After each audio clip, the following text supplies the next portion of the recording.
In accordance with the Americans with Disabilities Act of 1990, if you require disability-related modifications or accommodations to attend or participate in this meeting, including auxiliary aids or services, please call the City Clerk's office at 310-952-1720 at least 48 hours prior to the meeting. Government Code Section 549542.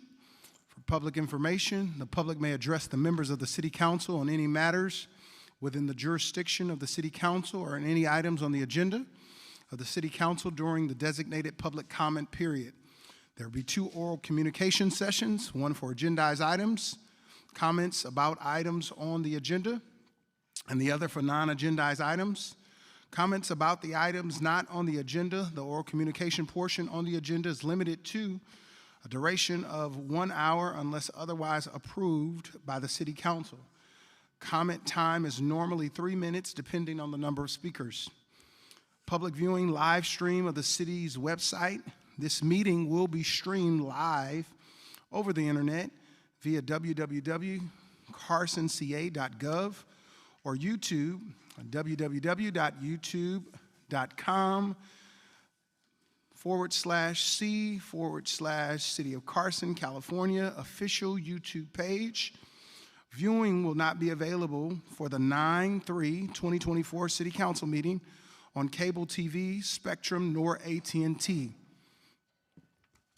If you're unable to attend the meeting in person, public comments can be submitted before the meeting at email. Public comments can be emailed to cityclerk@carsonca.gov. The cutoff time to submit any email communications is 3 p.m. on the day of the meeting. Written comments can be dropped off at the City Clerk's office or in the white box outside City Hall. The cutoff time to submit any written communications is 3 p.m. on the day of the meeting. Written comments dropped off at the City Clerk's office or the white box or any email received will not be read aloud at the council meeting, but will be circulated to the City Council and incorporated to the record. I'd like to call to order the City Council Successor Agency Housing Authority meeting. Madam City Clerk, roll call, please. Thank you, Mr. Mayor Pro Tem. Councilmember Rojas? Present. Councilmember Deere? Present. Councilmember Hicks? Mayor Pro Tem Hilton? Present. Mayor Davis Holmes? We have quorum. There's 3 of you. Thank you. I would like to know if Pastor Adele Traylor from Calvary Chapel, South Bay. Pastor, would you come and lead us in our invocation? And Pastor, if I butchered your name, would you say your name for the record? So for the record, it's you got it right, Adele Traylor, Taylor with an R. Good evening, and thank you for this opportunity, and I'd like to just open us up in prayer. Heavenly Heavenly Father, I thank you so much just for this opportunity. God, I thank you so much just for this day and this opportunity to acknowledge you. God, I ask that you would be in the midst of this city council meeting. God, as our leaders are here and making decisions, Lord, would you give them wisdom? Would you give them care and a desire to help the community that they serve? God, we thank you so much just for this opportunity. God, they come here all the time and do the tough work. And so I ask, Lord, that you would just bless them. We ask that if there's any resolutions that are needed for items on the docket, God, would you help them? Would you give them that peace to know that the decisions that they're making are right and good for these people? And God, we bless those that cannot be present today. God, would they be represented not only by their city council, but in spirit? And we just acknowledge you. We give you thanks for all that you do and all that you are. In Jesus' name we pray. Amen. Amen. Amen. I omitted the flag salute. Councilmember Deere, would you mind saluting the flag for us? All those please stand that can stand and face the flag. Put your right hand over your heart, if you would. Ready, begin. I pledge allegiance to the flag of the United States of America and to the republic for which it stands, one nation, under God, indivisible, with liberty and justice for all. Thank you. Thank you so much. At this time, Matt, I'm going to throw it to our city manager. I don't see our city attorney. City manager, will you give us a report on our, no. Is there, city clerk, is there a report on any public comment on the closed session items? No, Mr. Mayor Pro Tem. All right, thank you so much. City manager? Thank you, Honorable Mayor Pro Tem. There are 3 items specific to the closed session. First closed session is a conference with labor negotiator. City Council closed session would be held pursuant to Government Code 54957.6 with City Manager, Assistant City Manager, and Human Resources Director. It's negotiations regarding labor negotiations with AIM, CPSA, and AFSCME Local 809 and 1017, as well as unclassified management. Item number 3 is conference with legal counsel. Existing litigation. The closed session would be held pursuant to Government Code Section 54956.9 D1 to confer with legal counsel regarding pending litigation to which the City of Carson is a party. The title of such litigation is as follows: Camp Carson LLC versus Carson Reclamation Authority, City of Carson ex successor agency to the Carson Redevelopment Agency, Los Angeles Superior Court, case number 20-STCV-16461. And item number 4 is conference with legal counsel. Anticipated litigation. Closed session would be held pursuant by Government Code Section 54956.9 D2 or D3 and E1 because there is significant exposure to litigation in 2 potential cases. And those are the closed session items for you, Honorable Mayor Pro Tem. Thank you so much, City Manager. City Clerk, for the record, please note that the mayor and council member are both here. We're going to, Mayor, did you want to say something before? We will recess into closed session until 6 p.m. And we'll be back at 6 p.m.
Good evening, everyone.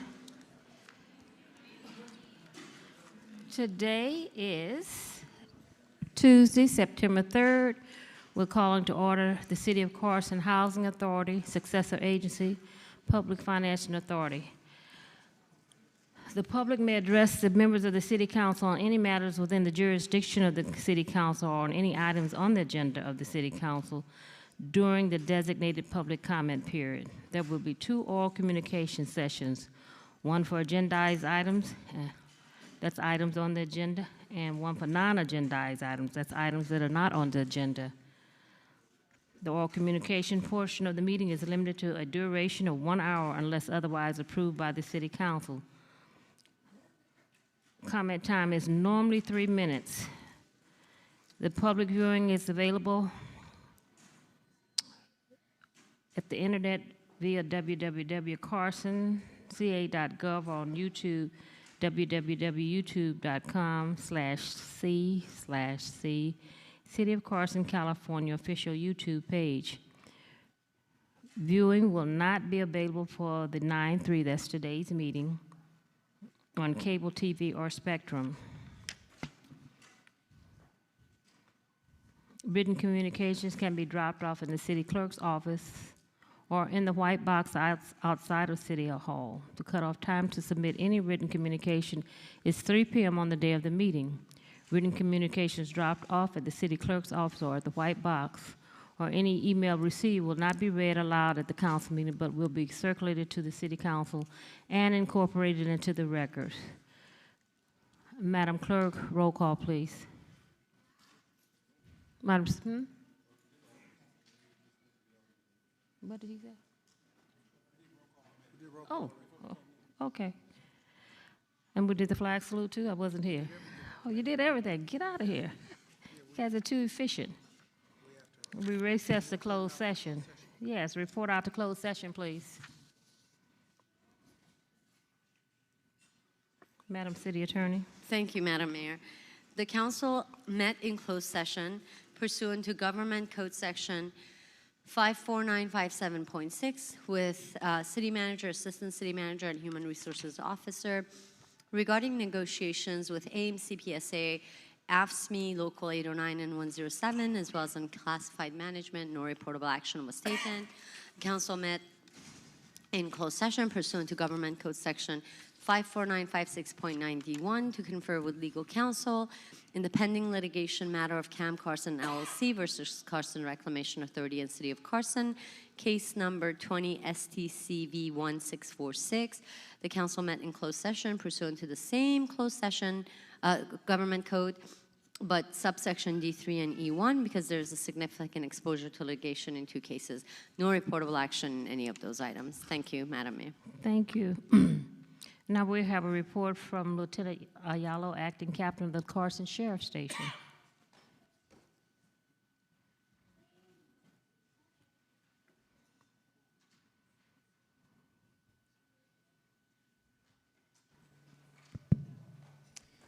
Good afternoon, Madam Mayor, members of City Council. Today I have our law enforcement activities for the month of August 2024. On August 6, Carson Station celebrated its annual Community Night Out. The event was successful, and we estimated that approximately 3,500 community members enjoyed the festivities. On August 15th, I attended a town hall meeting at Perry Street Park with Councilmember Hicks. August 21st, several of my supervisors and I attended the annual California Contract Cities Association Board of Directors meeting at the LA Arboretum. August 22nd, attended a town hall meeting with Councilmember Hilton.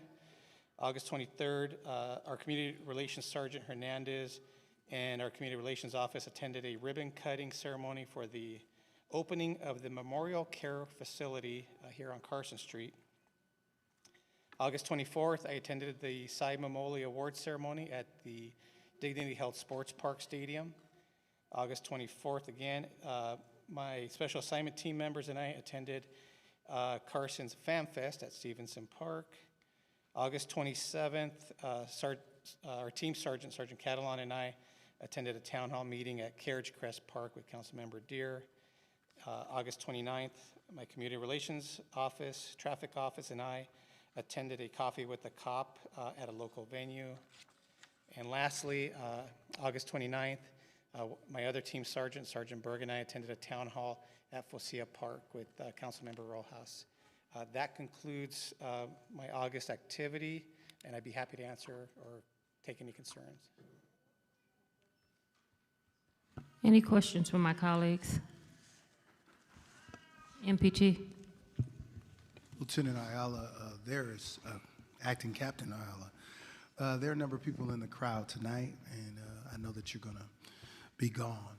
There are a number of people in the crowd tonight from the Lincoln Park Cemetery. There have been a number of vandals who have been vandalizing the cemetery.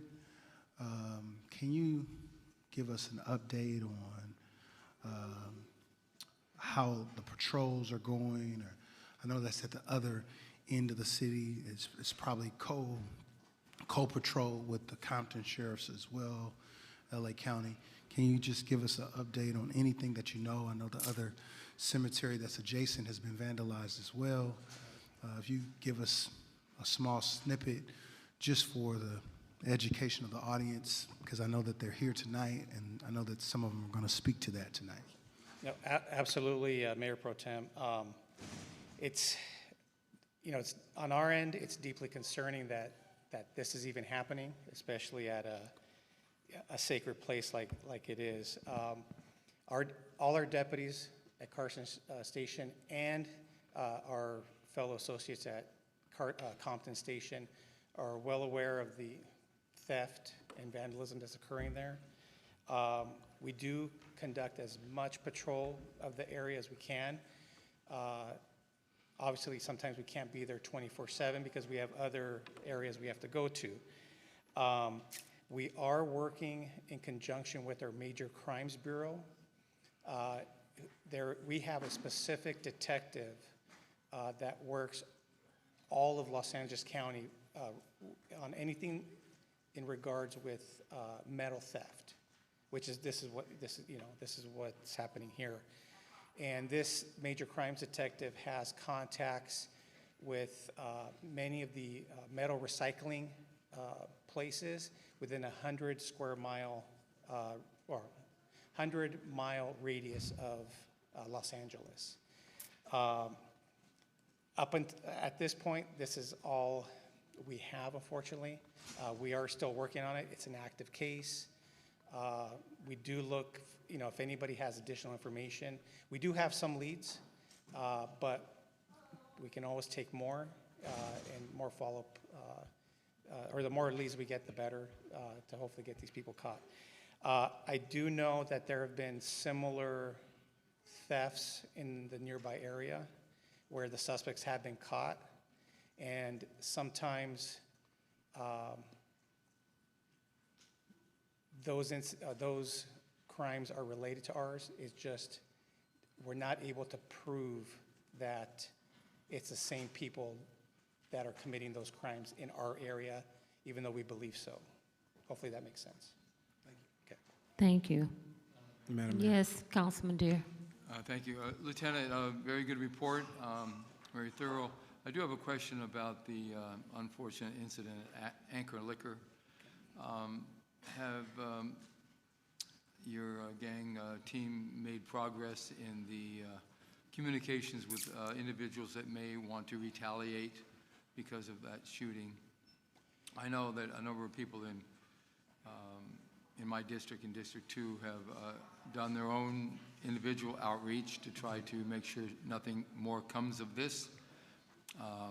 Took place in District 2, but then it rolled across the street into the District 4, where I think the car hit another car and so forth.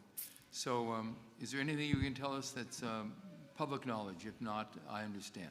Right. So at this point, what I can say, so bear in mind, this is still an active investigation because there's still a court case pending. But that being said, we know exactly what happened. Everybody who is involved has been identified and is either in custody or has either passed away. We still have an open investigation on it, so I can't speak much more of that. I have made several calls to community leaders that have voiced interest in having talks. And I'm still, so I've made some phone calls and left some messages. I'm still waiting for some return phone calls. I'm getting similar information, so that's good to hear. Thank you very much. You're welcome. Madam Mayor. Yes, Councilman Hicks. Thank you to the Lieutenant Acting Captain. Recently, at the corner of Tillman and Delamo, we had a hit and run from a car that hit a young lady from Long Beach. My concern is, we did have some type of equipment that we put out to let you know how fast you're going down the street. Where are those apparatuses at currently, and they need to be placed in that location. In addition to that, I know you can't say too much in regards to it, but the young lady was hit, and we've had several incidents along Delamo at different parts of the intersection. And I'm just real concerned. I don't know if my colleagues will agree with me. I want to put something out as a reward of $25,000 for those who give information to the capture and the arrest of the person who actually drove and hit this young lady. We need to stop this and let people know when you come through the city of Carson, we're not going to allow this to happen, and we're not going to stand for it in our community. No, I agree. I would definitely support that. We can definitely talk further on that part, yeah. Thank you. Councilman Hicks, I was going to make that recommendation, so without objection from my colleagues, it's not on the agenda, but that's going to be a recommendation that we make as for this. Okay, any other questions, comments? Madam Mayor. Yes, Councilwoman. Yeah, thank you, Lieutenant Aiello, for our recent town hall meeting at Focia Park. That was very informative, and we will be having more. Thank you, Madam Mayor, for also showing up and addressing some of the issues that we had with the community. I did want to let everybody know that we do have our graffiti cleanup. And I think we talked about that, and I just want the people here to know that if you do see graffiti and it's gang-related, you need to give us a call. Also, you can give the Sheriff's Department a call, the inside line, and we'll get that out. We'll get it off and cleaned up within 24 hours. So we have it with the city, plus with the Sheriff's Department. Yes, Councilman Rojas, I'd like to add that please call the Sheriff's Department because this is something that we would like to document so we can track it. And at that point, if we get a trend or, like multiple incidents with the same type of moniker, then once that person's identified, we can seek prosecution on that part. Yes. Thank you. Thank you. Thank you to our acting captain for that report. Thank you. Thank you. Have a good one. Yes. Is our Assistant Chief Kane here from LA County Fire? Thank you.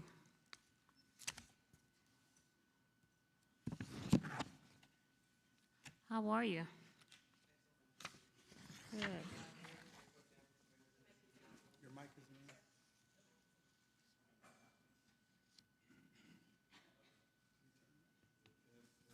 There we go. All right. Good evening, Madam Mayor, Mayor Pro Tem, members of the City Council, Acting Assistant Chief Kane, Los Angeles County Fire Department, with your public safety report for the month of August. There were 985 total responses within the city. 679 of those were EMS related. 492 of those responses were ALS in nature, requiring ALS interventions from our paramedic individuals. It was a busy month for fires. We had 30 fire-related incidents for the month of August. 4 of those were vehicle fires, 1 semi-truck or big rig fire, 1 building fire that was kept small in nature from the fast response from our crews here at Fire Station 36, resulting in only $5,000 in damage, which was a remarkable save for them. 24 fires, though, however, were outside rubbish or vegetation in nature, and 5 of those were started or instigated by persons experiencing homelessness. And that was the fire report and the public safety report for the month of August for the Los Angeles County Fire Department. That's the end of my report, unless there's any questions. Thank you. Are there any questions from my colleagues? Madam Mayor, Councilman Deere. not so much a question, but like to have you relay back to your staff at all the stations that service Carson that the people of the city very much appreciate the great work that your team does in each station. Thank you very much. It's very nice to hear. Thank you. You're welcome. Thank you very much. Any more comments? Thank you Thank for you. the report. Appreciate it. You're very welcome. Now we will have our presentations. Have my colleagues could meet me at the down front, please.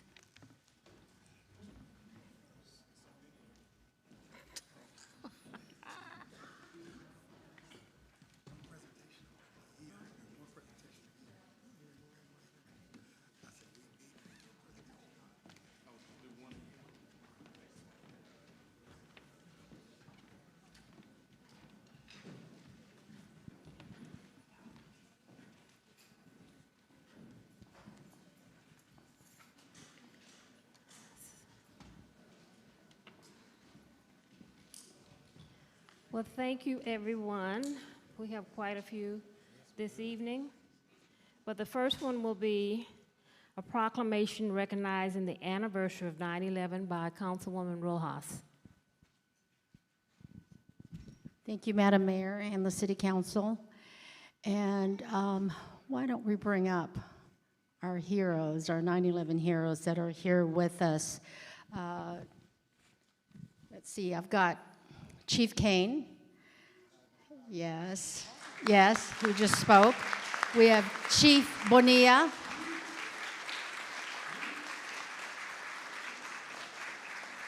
All right, come on down. This is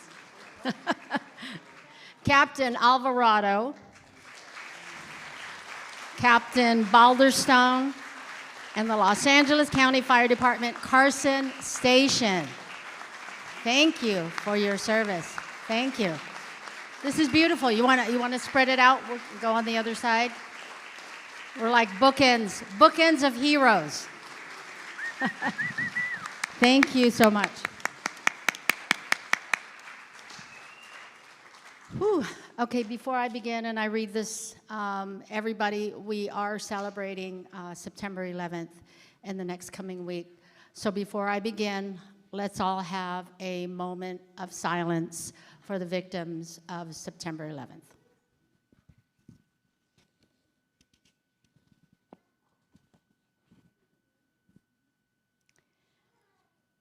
Thank you. This is the 23rd anniversary of September 11th.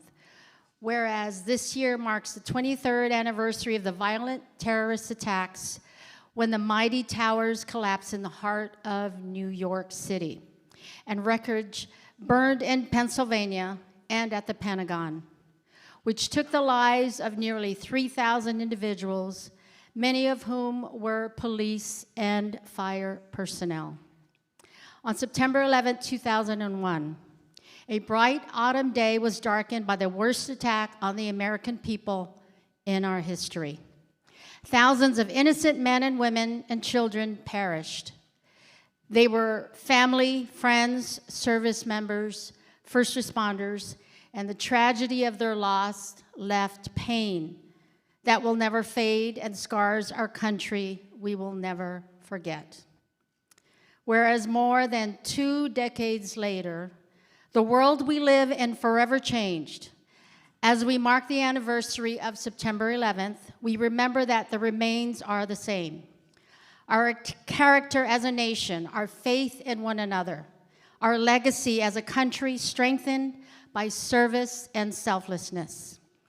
In the spirit that moved rescue workers and the firefighters that took charge into the darkness, thank you, Madam Mayor, and the danger that September morning, we see the same sense of moral responsibility that drives countless Americans to give of themselves as adversities happened. Whereas over the past 23 years, the city of Carson and the members of the Carson community have come together to remember the heroism of police and fire personnel, rescue workers, volunteers, local officials, and those who responded to these tragic events with courage, selflessness, compassion, determination, and skill. Whereas the Carson community has remained true to its commitment to pay tribute to the survivors of the attacks for their courage in moving past the tragedies and serving as an inspiration to many individuals in our community. Whereas the Carson community still continues to derive inspiration in the brotherhood, sacrifices, the leadership, the sense of community demonstrated in the aftermath of September 11th. Whereas it is important that all citizens of the United States continue to remember September 11th, the tragic events, the precious lives, and the valuable lessons learned from it, and use them to invigorate the patriotism in all of us. Whereas today, as we remember the victims, their families, survivors, and the heroes who stood up during one of our country's darkest moments, the city of Carson invites all our citizens to reclaim the abiding spirit of compassion by serving our community in the years ahead. Therefore, the mayor, city council, and the citizens of Carson hereby commemorate September 11th as Patriot Day and National Day of Service and remembrance by offering the world appreciation to the police and fire personnel for the heroic deeds, and inviting organizations and individuals to join in this observance, calling upon our citizens to remember the tragedies of September 11th and the countless lives that were lost as a result of the terrorist attacks by observing this day with appropriate ceremonies and activities, including the remembrance services, and to observe a moment of silence, which we did. Thank you very much, everyone. And to honor the innocent victims who have perished on September 11th, 23 years ago. So congratulations to us for coming together, keeping together as a community, and keeping these memories alive. And thank you to the fire department. Many of you, back 23 years ago, they put out a request for volunteers to go to New York City and to help out the New York City Fire Department and police and personnel, and many did go. And many were our firefighters from here and all over the world that came out. So thank you, and remember September 11th. Thank you very much. Who would you like?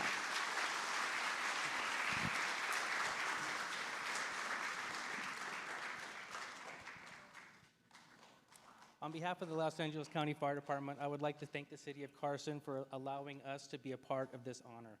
343 firefighters, to be exact, were lost on that terrible day, and it is an honor for us, being a part of the Los Angeles County Fire Department, to be in part of their remembrance today for this 9/11 ceremony. Thank you very much. Hold on. Anyone else?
Thank you. Thank you very much. Thank you.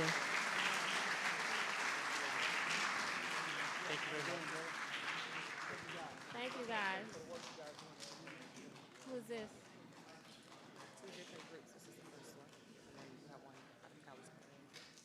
Item number 8.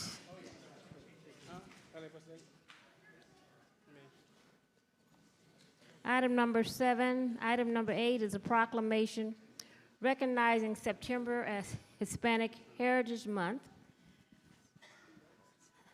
And I have two wonderful groups here today. Today we recognize September has Hispanic Heritage Month in Carson.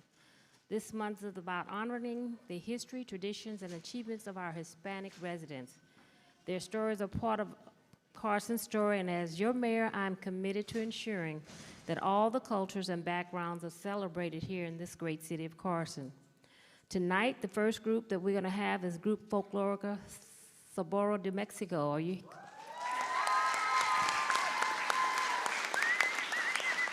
Come on up, ladies.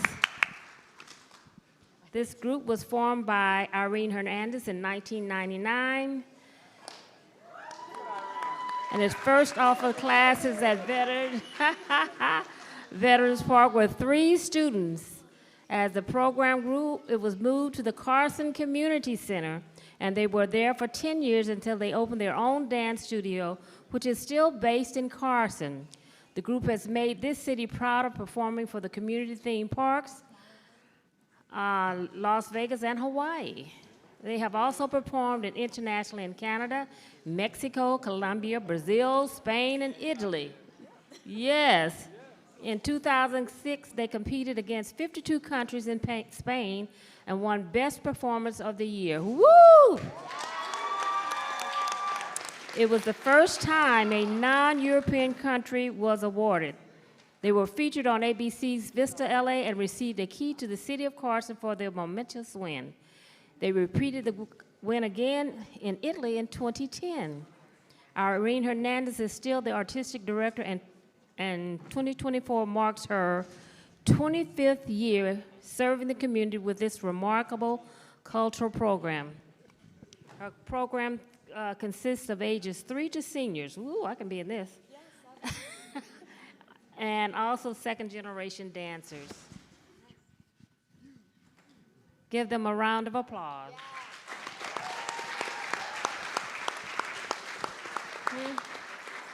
Both groups came up? Oh, this is her. Oh, this is just her group. Yes. Yes. We're going to have another group in a minute.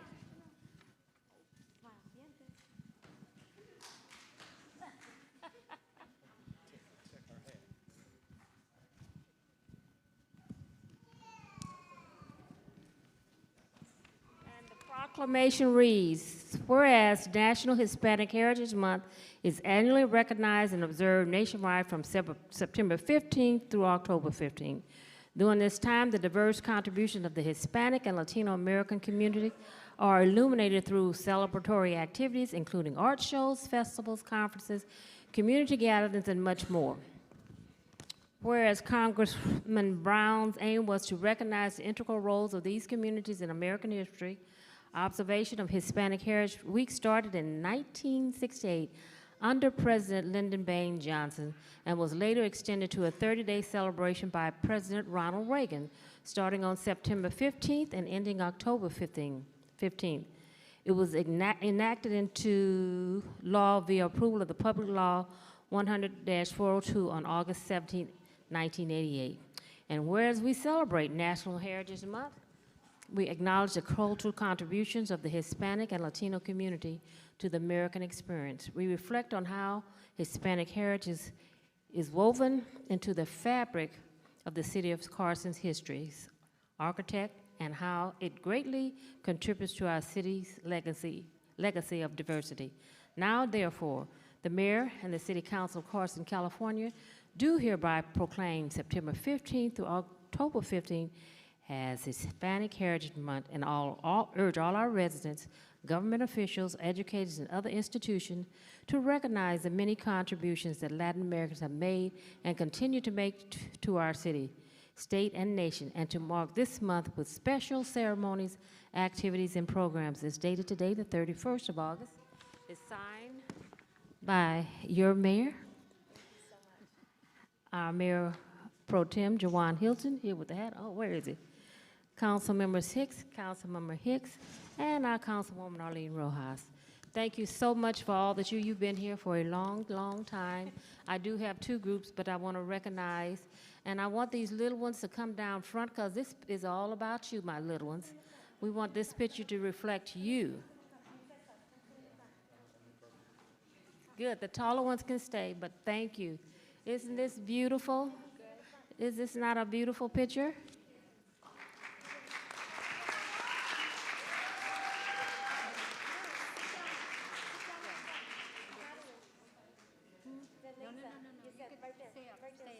Oh, well, you should Sit in the front. Sit in the front. Brianna, sit down. Just like that. So you can feel and scoot over. And I want you guys to stay because I don't want my own personal picture to go on my wall. I have one. I want each of the groups, okay? Stand still, Miss Abby. Would you like to say something while we get them order? My name's Irene, and I started at Veterans Park in 1999 with 3 kids, and 2 years later, I moved here to the Carson Community Center. I was here for another 8 years. Then I opened up my own dance studio, so I'm so blessed, and I'm just so grateful that I've had thousands of kids that I've been able to train. Some of these kids are second generation, so their parents danced with me, and now their kids dance with me. I know, I'm old, but I'm going to keep going. I'm going to keep going as long as I can. Thank you. And I just love that I'm able to give them the opportunities to travel. As you heard, they have been to Europe and South America and Canada. for their talent, and I want to continue blessing them with that talent. And I also love to develop them as academic individuals. I love to do school to career mentoring with them as well. Thank you. Thank you. Where's your certificate? Oh, she has it. Thank you. Okay,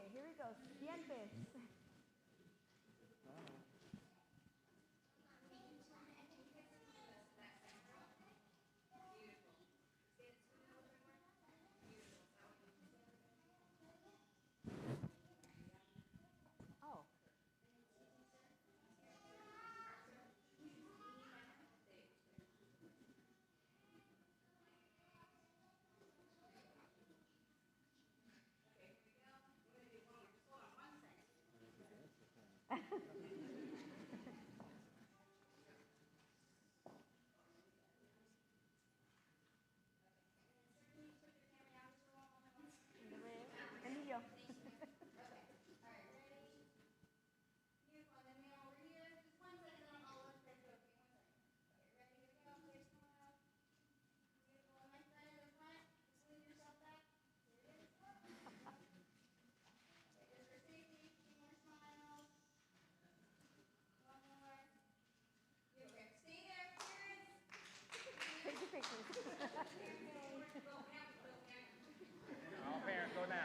Go now, parents.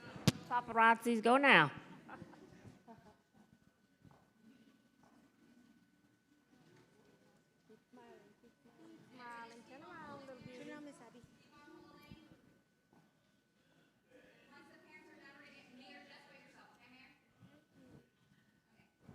Stay right there.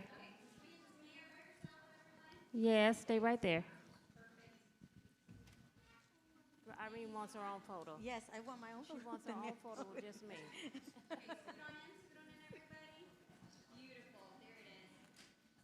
Scoot in more, as much as you can, as much as you can. Scoot in, scoot in. Oh, come here, little pretty.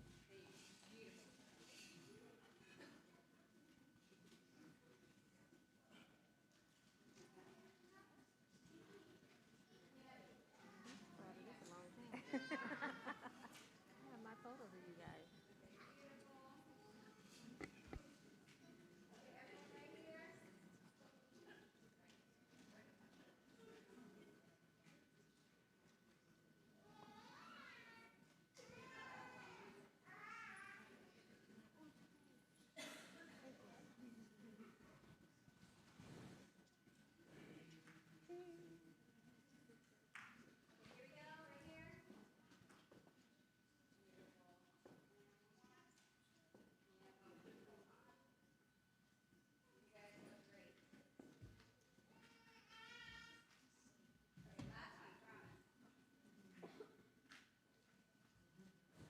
Can I have one just with you? Yes, with you and I.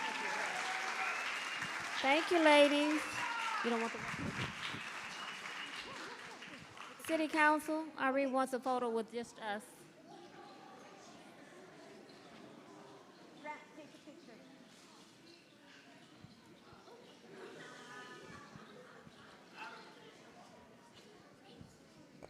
You look beautiful.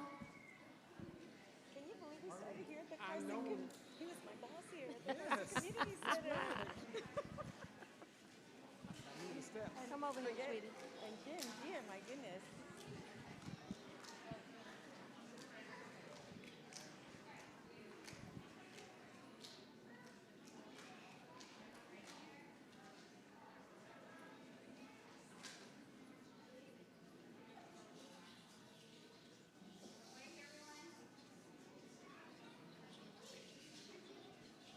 Thank you, thank you, thank you.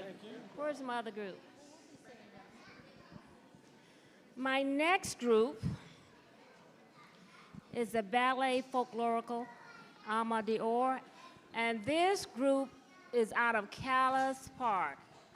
Callis Park, come on down. Ballet Folklorica. They perform at all of our events.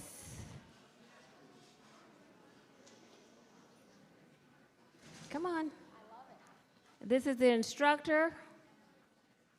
How are you? I love all their buns. Yes.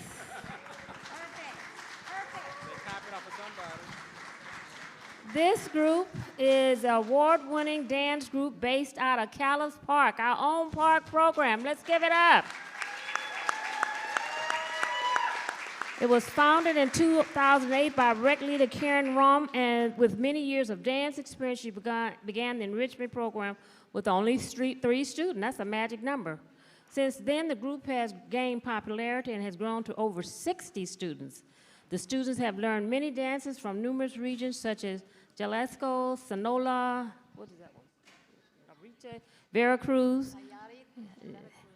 The group has 3 instructors, Nicole, Vivian, and Chavez. They are Alma Decor alumni dancers that continue the teachings and traditions taught to them by Karen. Karen's goal was to not only teach dance, but to have the students gain an appreciation for dance, as well as learn how the Mexican folk dance traditions and cultures. The group has participated in just about all of our City of Carson events, since Cinco de Mayo celebration, the Day of the Dead, and Halloween carnivals, Hispanic Heritage Day, Mariachi Fest, tribute to Cesar Chavez Winterfest, and the City Street Fair. They have also performed in Designates UNOS Festival, USC Folklorical Nationals, and city events all over California. The program will be celebrating their 15th anniversary on November 22nd and will be preparing for the recital this fall. Give it up for these beautiful little ladies.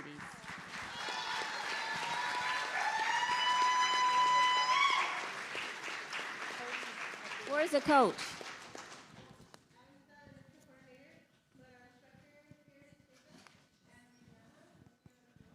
Come on in the middle. Come on over here.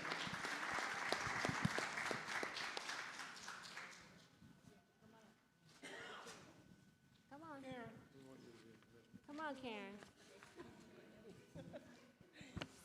Whenever you call, they come and they participate, and I'm just so excited. This program has really grown, and you keep it going strong.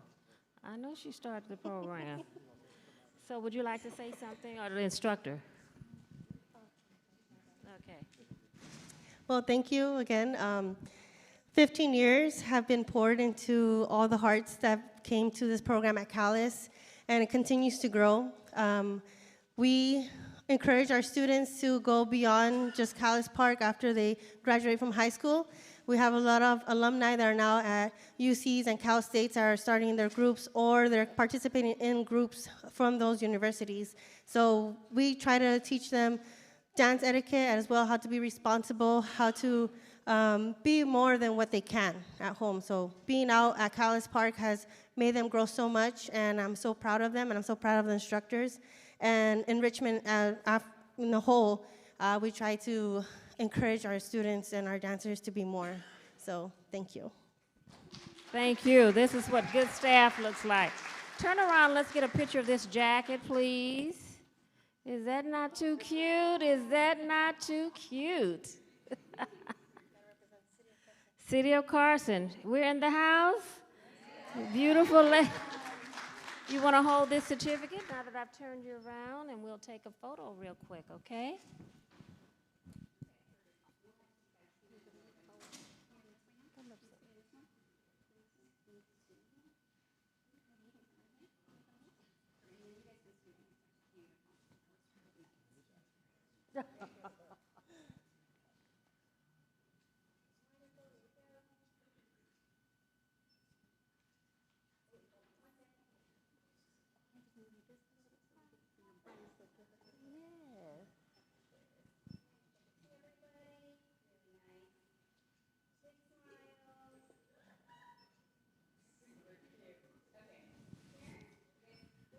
Come on, parents.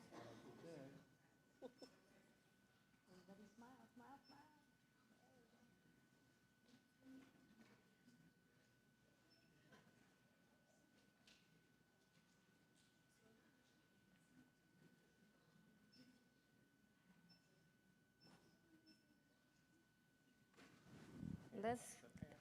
Let's give them another round of applause out of our own Callis Park. Awesome, awesome. Thank you. Thank you. Karen, which one is next? Is this me? Where is it? And my last presentation for Hispanic Heritage Month is to Freddie Gomez. Come on down, Freddie.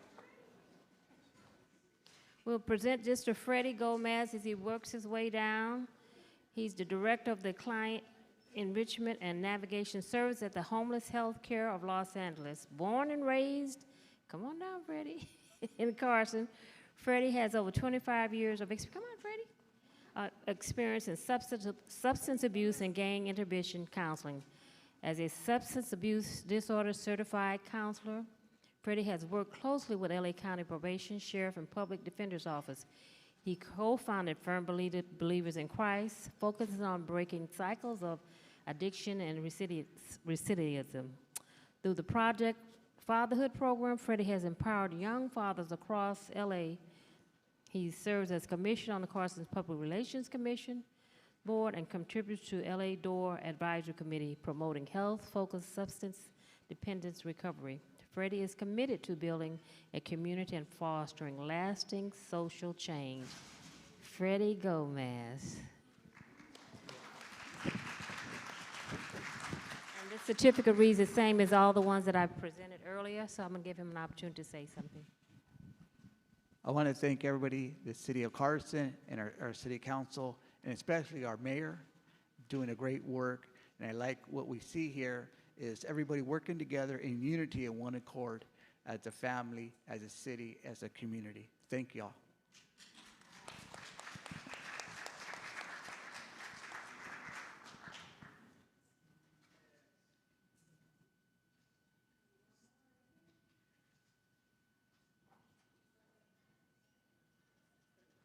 Thank you, Freddie. The next one we have is certificate is recognizing September is Prostate Awareness Month, and it will be presented by Councilman Cedric Hicks. Thank you, Madam Mayor. There's a gentleman here by the name of, I don't want to call the name that he goes by on the streets, Dr. David Lyons. Come on up, David.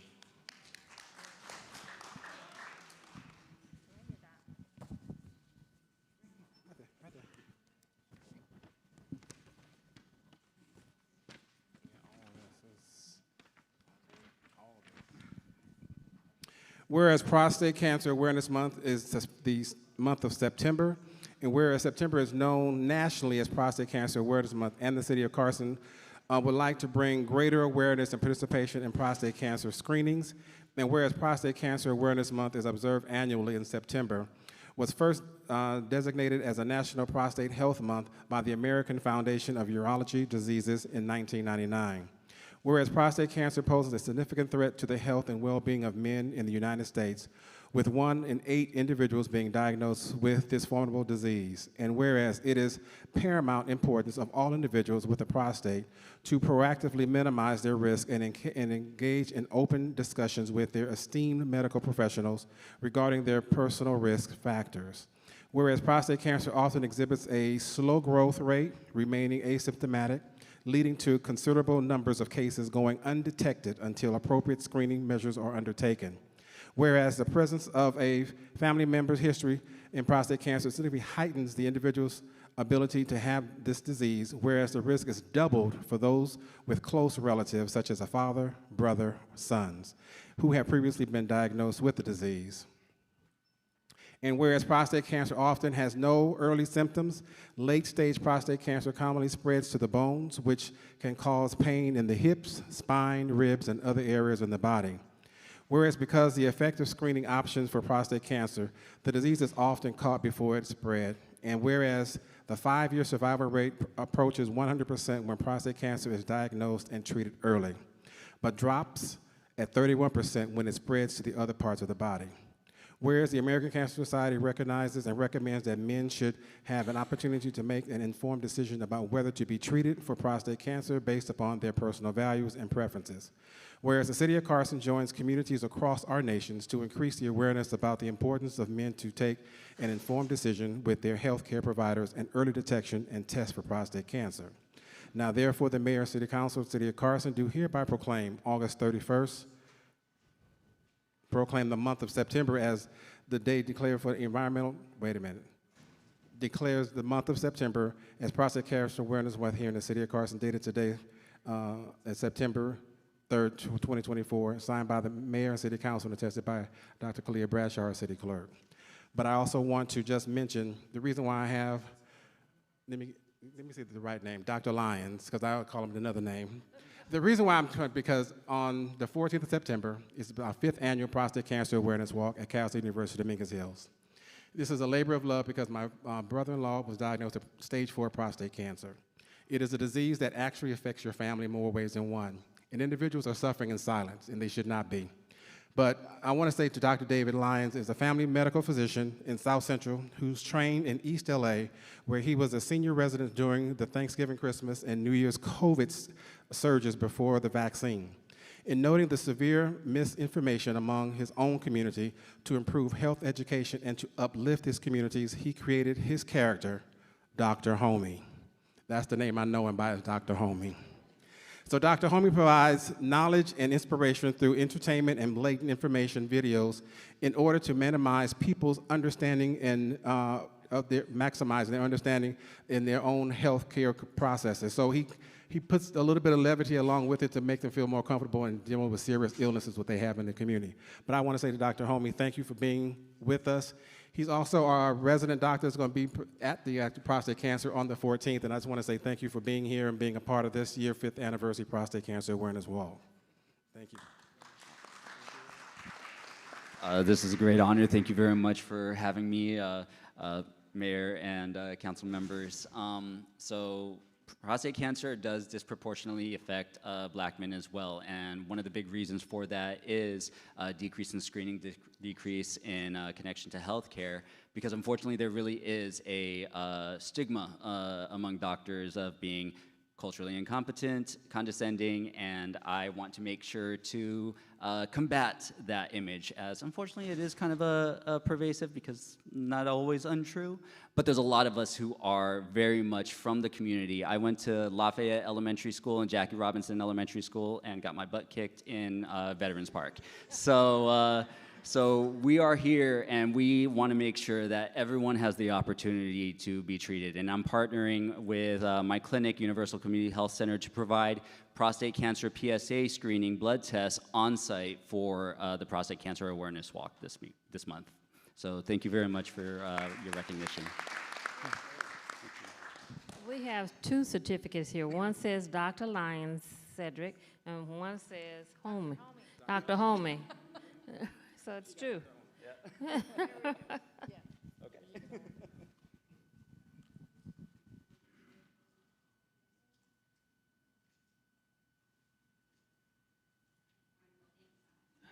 Thank you, thank you, thank you. All right, thank you very much, Mr. Very kind. The next one is going to be presented by Councilman Hicks also, LA versus Hate, United Against the Hate Week. Human Relations Commission, come on down. Human Relations Commission. Hi there. Fellow detective. Yes, ma'am. How are you? Hey, darling. How are you?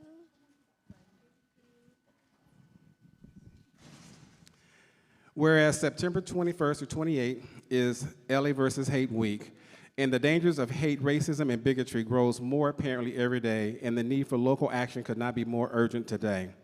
Whereas LA versus Hate, United Hate Against Week, commonly known as LA versus Hate, is an annual statewide call for local civil actions to stop the spread of hate and discrimination.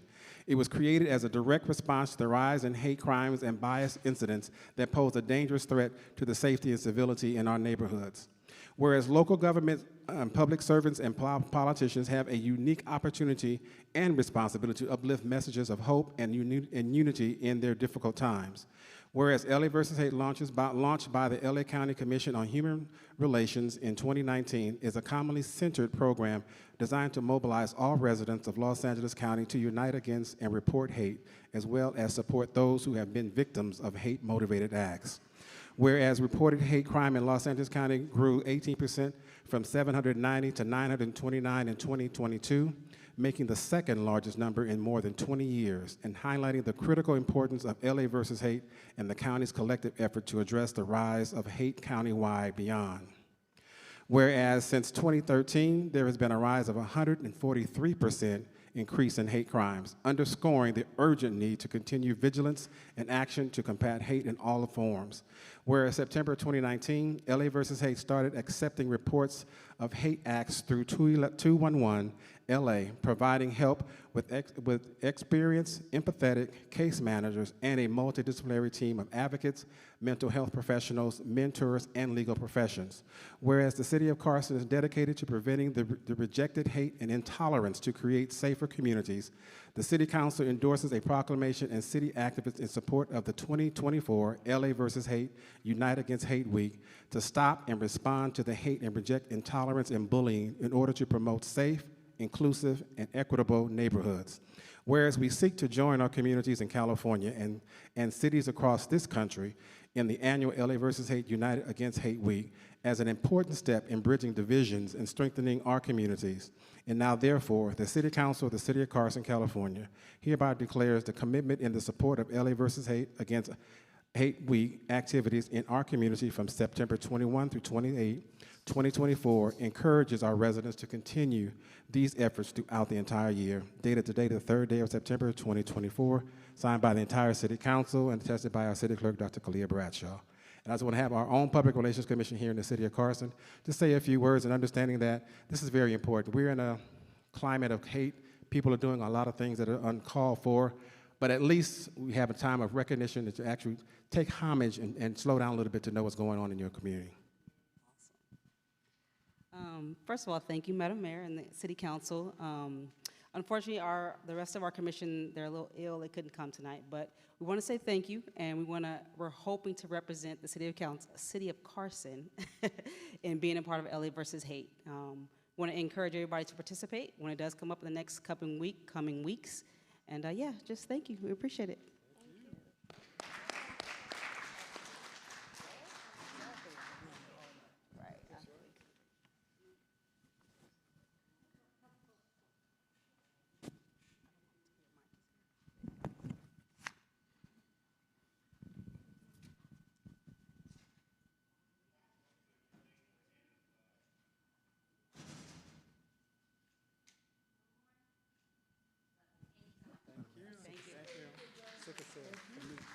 Okay, the next one will be a sickle cell month. It's going to be presented by our Mayor Pro Tem, Bishop Dr. Jawan Hilton.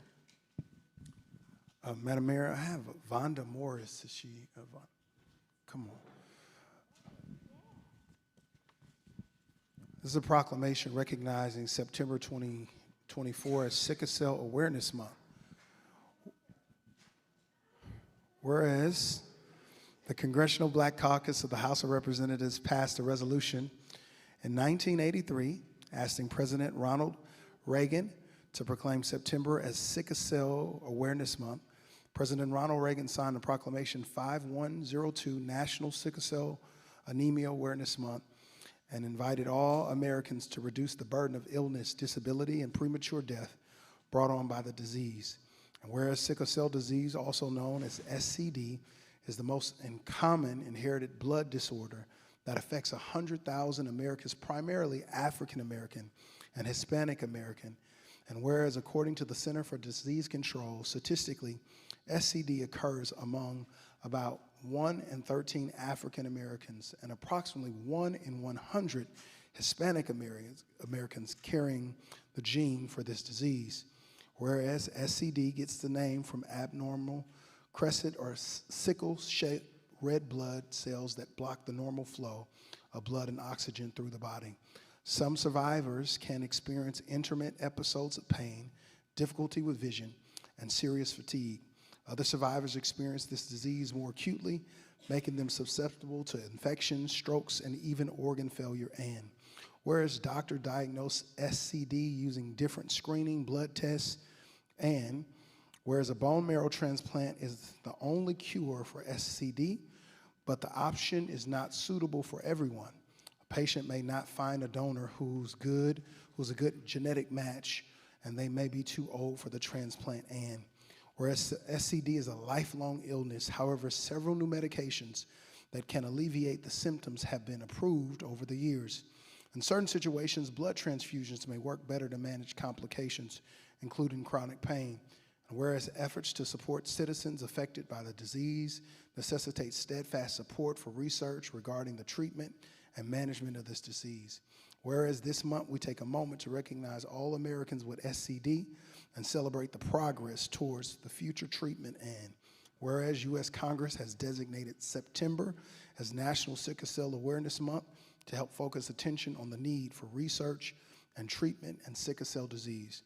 Now, therefore, the Mayor and City Council do hereby proclaim the month of September as Sickle Cell Awareness Month and encourage its citizens to learn more about the disease and to assist in any way they can to continue the efforts in search for a cure, and to increase research, treatment, and providing access to care for people with sickle cell disease as the sickle cell trait. Dated this day, the 3rd day of September, signed by all of us.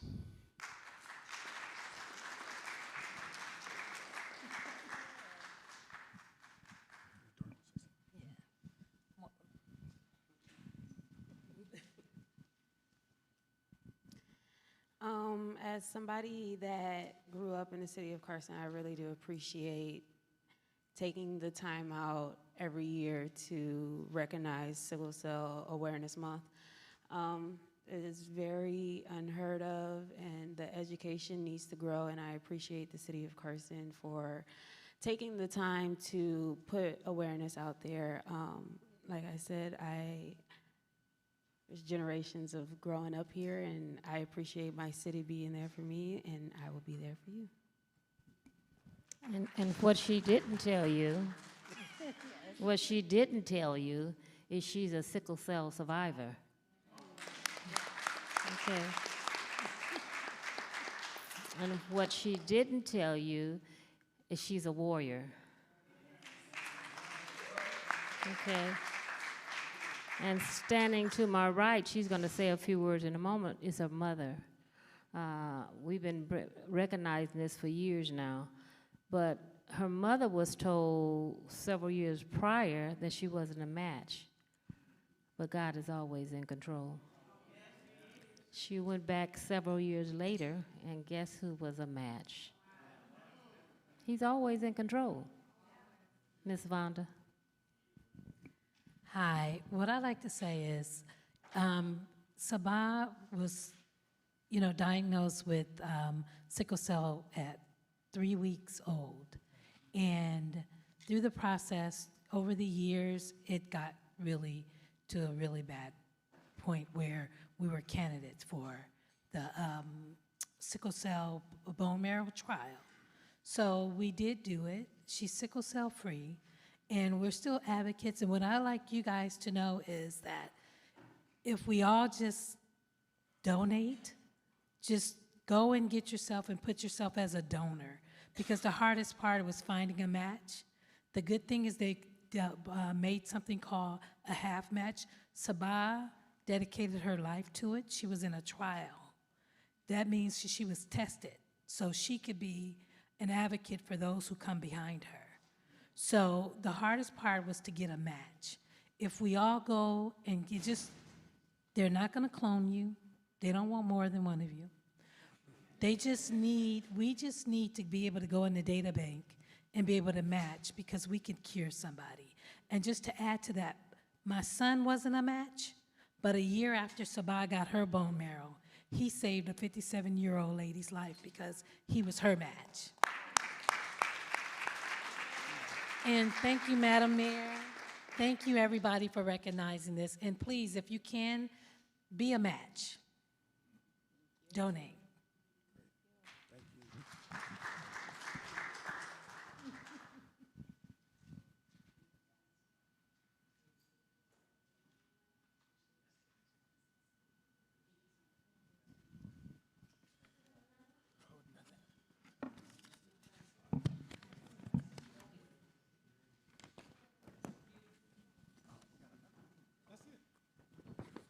National Preparedness Month, MOC. Last item is proclamation for National Preparedness Month.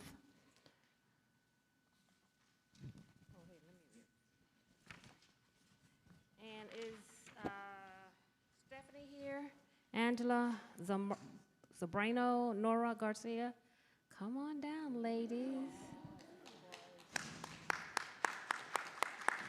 These ladies work together to ensure that our Emergency Management Division operates with efficiency and dedication, working hard, significantly enhancing our community. In honor of National Preparedness Month, we wish to formally recognize and celebrate your commitment to hard work.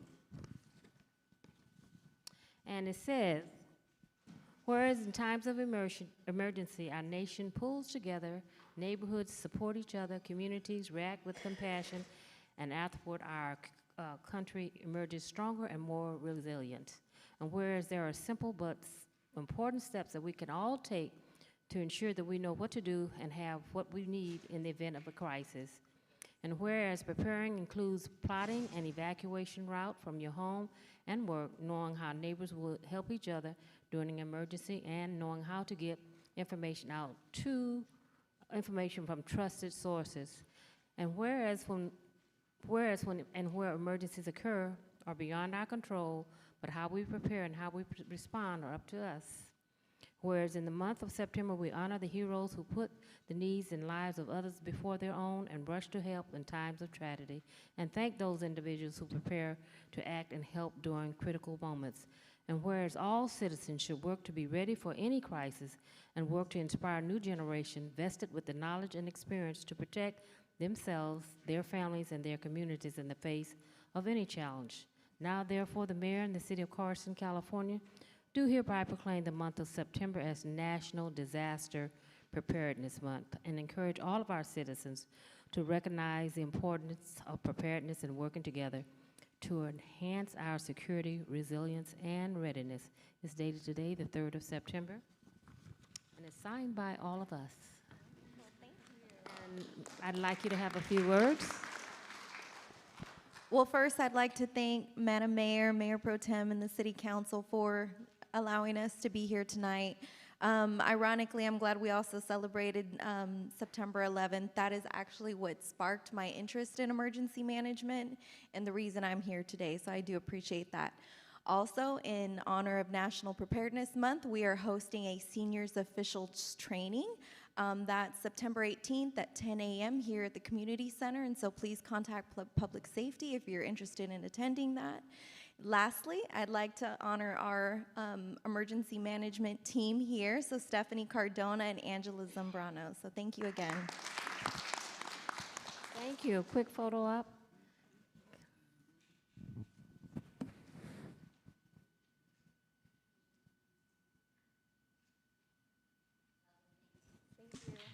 Does that conclude our presentations? You got another one? Oh, geez. Oh, Gabriela Medina, come on down. You got the check. All right. I love this. We are expected to receive a $50,000 grant from SoCal, California to update SoCal Gas to update climate action plan. This grant will help us take important steps to protect our environment for future generations. With this funding, we can make Carson a cleaner, healthier place to live. Our goal is to ensure that everyone in our city benefits from these improvements. This grant shows that we have achieved what we can achieve when we work together with our partners. We're grateful to SoCal Gas's support in helping us build a better future for Carson. Come on down.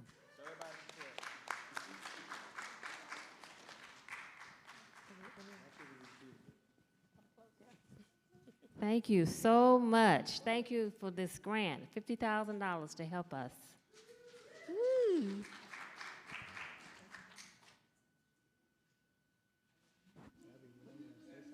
I know, would it be okay if Jeff does really quickly?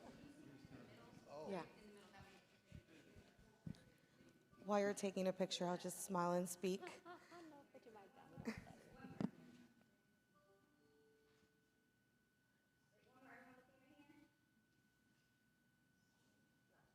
Thank you. Good evening. My name is Gabby Medina, Public Affairs Manager for SoCal Gas. And actually, I'm going to pass it over to Jeff, who manages this program and has a few words to say on behalf of our company. Yeah. Hi, Jeff Danker, Public Policy and Planning at SoCal Gas. We started this grant program back in 2017 in response to some devastating fires in the north, and we had mudslides and floods in other areas. We actually had a tornado in LA County. And so really we wanted to support cities and counties protecting those most vulnerable from the impacts of climate change, and really want to applaud Nora Garcia and her public safety team for a really excellent application. This is open to our entire service territory. We go Fresno to Mexico, basically 240 cities and 12 counties. We review it with partners at the American Planning Association and the Los Angeles Regional Collaborative for Climate Change. So it's not just SoCal Gas determining the best applications. So we really want to applaud your team for an excellent application and really going above and beyond for preparing your disadvantaged communities for these impacts of climate change. And so thank you for letting us be here, and I'll kick it back to Gabby. I actually have another presentation, but you can finally have a seat. I feel like you guys have all been standing. I think we got a photo? Okay, perfect. Yes. Thank you. Have what? Thank you so much. Thank you to the, huh? Another presentation? We can sit down on this presentation. Oh, we can sit down for this. Yeah, this presentation, we can sit down. Oh, it's a, yes.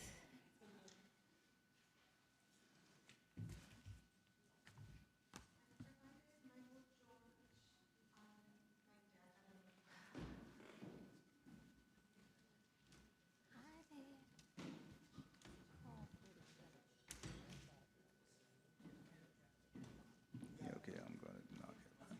I'm called.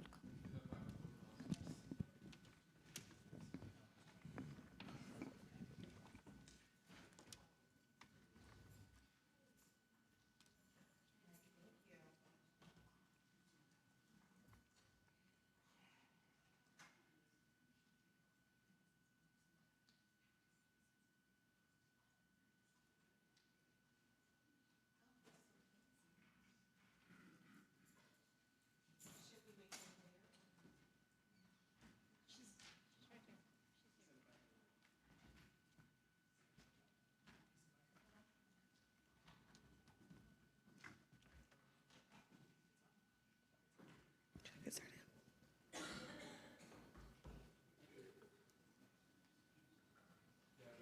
Can I start? Okay, perfect. Good evening, Mayor Davis Holmes, Mayor Pro Tem Hilton, members of the City Council, and city staff. My name is Gabby Medina, and I'm your Public Affairs Manager for SoCal Gas. As I mentioned earlier, I'm joined by Jeffrey Danker, who's our franchise manager and also oversees the 2024 Climate Adaptation and Resiliency Grant proposals. Tonight, I will share with you some of the energy efforts that we are leading at SoCal Gas to ensure that we meet the state of California's decarbonization goals. So a little bit of history of our company. We've been around for over 150 years. We cover over 24,000 square miles of terrain. As Jeffrey alluded to, from Fresno all the way to the Mexican border. We are the nation's largest public utility distributor of natural gas, and we have over 21 million customers. There's been a significant amount of legislation coming from Sacramento to advance decarbonization goals here in California, and we'd like to make sure that all of you are aware that SoCal Gas has been at the forefront of that conversation in partnership with our legislation to ensure that we meet these goals. We want to make sure that we always support a very diverse and broad portfolio of clean energy fuels. And we need to do so because being California, we have some of the strongest industries when it comes to aviation. Our port complexes here in the region, we have the Port of LA and the Port of Long Beach, which make up one of the largest ports in the nation and really in the Western Hemisphere. We also have a very high industry of trucking industry that is driven by the Port of Los Angeles and Long Beach. We have other heavy industry and obviously power generation. Because we need to make sure that we meet the needs of these industries, and we understand that electrification may not always be the answer. We've received a lot of support from the Biden administration, specifically for the hydrogen hubs. They dedicated $7 billion, of which we received 1.3 here in California, and you probably saw in a lot of the news outlets this past week, Governor Newsom announcing the California hub, and SoCalGas is very proud to be a part of that. We are a part of that hub by declaring our project, which is the Clean Renewable Hydrogen Dedicated Pipeline System. This pipeline system is being proposed to deliver decarbonized, reliable, renewable energy to the LA Basin. We currently just completed our first phase of Angeles Linked, which consists of a very robust stakeholder engagement process. We have over 50 nonprofit organizations at the table, ranging from environmental, technical experts, our educational partners, as well as our community-based organizations to really understand some of the environmental justices that may be associated with this and ensure that we are addressing it as we build out the pipeline. This could significantly improve air quality and reduce greenhouse gas emissions from hard to electrify sectors here in the LA region. And so ultimately, this is just still in the concept phase. We are still trying to understand what it will look like. And as we move into phase 2, we'll be discussing exactly where the pipeline will be traveling through to eventually make it to the LA Basin. We also have a hydrogen-powered microgrid in the city of Downey. It showcases clean hydrogen, a home that we particularly could technically energize up to 100 homes, but we just have one on the actual property. This is an open invitation to anyone on the city council, the mayor, or any of your staff that might want to take a tour to better understand how hydrogen works. Here at this specific hydrogen home, we are not only showcasing what it would be to use clean renewable hydrogen, but also introducing hydrogen blending, being able to blend up to 20% of clean renewable hydrogen into our natural gas pipeline. When it comes to the hydrogen blending demonstrations, at the direction of the California Public Utilities Commission, we submitted 2 applications here in California. It is part of a 5-application portfolio where the state of California is reviewing hydrogen blending and how it would serve specific industries throughout the state. Our first project is in the city of Orange Cove. This hydrogen blending will start at 0.1% and go up to 5%, and it is about 10,000 residents that will be receiving the blending. At UC Irvine, it's going to go up to 20%, start at 5%, go up to 20%, and it is blending for the Anteater Recreation Center. The way that we see hydrogen blending is ensuring that we don't provide any type of impacts to any of our existing customers. Their utilities, their appliances will remain the same because studies have showed that up to a 20% blend, the flame continues to act like a natural gas flame with 0 impacts. And so as we develop these projects, we will see how the CPUC will review our findings over the next 2 years and determine if this is a path forward. SoCalGas is the leading company to do this. Our workforce is comprised of over 8,000 experienced staff members. Over half of them are unionized. 73% of our workforce are people of color, reflecting the diverse communities that we serve. And we cover over 100,000 miles of underground pipelines. And we currently operate 4 underground storage facilities. Today, our infrastructure supports the transport of natural gas, but has the ability to deliver increasingly clean fuels necessary to decarbonize California. So we're looking at renewable natural gas, we're looking at hydrogen blending, and then our Angeles Link pipeline, which is 100% hydrogen dedicated. I don't know if I can open it up for questions, but this was just a very short preview. I know you guys had a very loaded agenda today, but ultimately we'd love to have you at our hydrogen home in Downey, where we can take a more thoughtful approach in terms of explaining to you our many projects happening. Any questions? Madam Mayor. Gabriella, thank you for that presentation. I do have a couple of questions. And you talked a little bit about it. My concern is AQMD has a new ruling or recommendation that's for 2027 for water heaters. That if you have a water heater that breaks down, is non-repairable, you have to replace it with an electric water heater. Correct. The second requirement that AQMD is putting out there is for your furnaces. So if your heater and furnace breaks down, it cannot be repaired. It has to be replaced with an electric furnace or heater by 2028 effectively. My concern is my low-income, middle-income individuals who are not able to do that, they can't pay for it. You know, how are you going to pay for this kind of repairs or replacement? I'm just concerned, where is Southern Cal Gas position on this? I'm just wanting to figure out, well, how can this be, I guess, brought to our residents, and how this can be a better process? That's a good question, Council Member, and you're absolutely right. We mirror those concerns as well. A lot of the initiatives and efforts that we are pushing, especially when it comes to hydrogen blending, doesn't disrupt the home, right? It doesn't require any amendments to any, for you to change out any of your appliances, and we feel that that's the path forward. A lot of our residents, like you said, rely on supplemental income, and this expense would be on the mom and pop owners as well, right? And so we definitely support cleaner energies in the state of California, but we felt that asking folks to change out their heater systems without a very comprehensive plan of how to financially support it, it just puts that financial burden on the customers. And so we actually issued a statement to many of our partners to ask us to support just a more thorough, vetted process before we move forward on anything of that sort. Okay, thank you. Madam Mayor? Yes, Councilman. Okay, it's a technical question too. Ooh, I hope I can answer it. Practical one. I would be interested in seeing your facility in Downey, and my council lady is in the back. He'll get your card. His name's Brian Legaspi. He's behind you now. And Brian, you want to wave your hand so she knows who to look for? Thank you. So if a person has a gas stove now in their house, which most of us do, majority I think, not electric, what percentage of the fuel that your company supplies those homes can be hydrogen in a blend situation? Up to 20%. Okay, anything over 20%, it's not going to function correctly? Is that they've seen the flame act more like a hydrogen-based flame when it's up to 30%, but there's many countries, especially in Europe, and even here locally in Hawaii, that have been using hydrogen and hydrogen blending for many decades.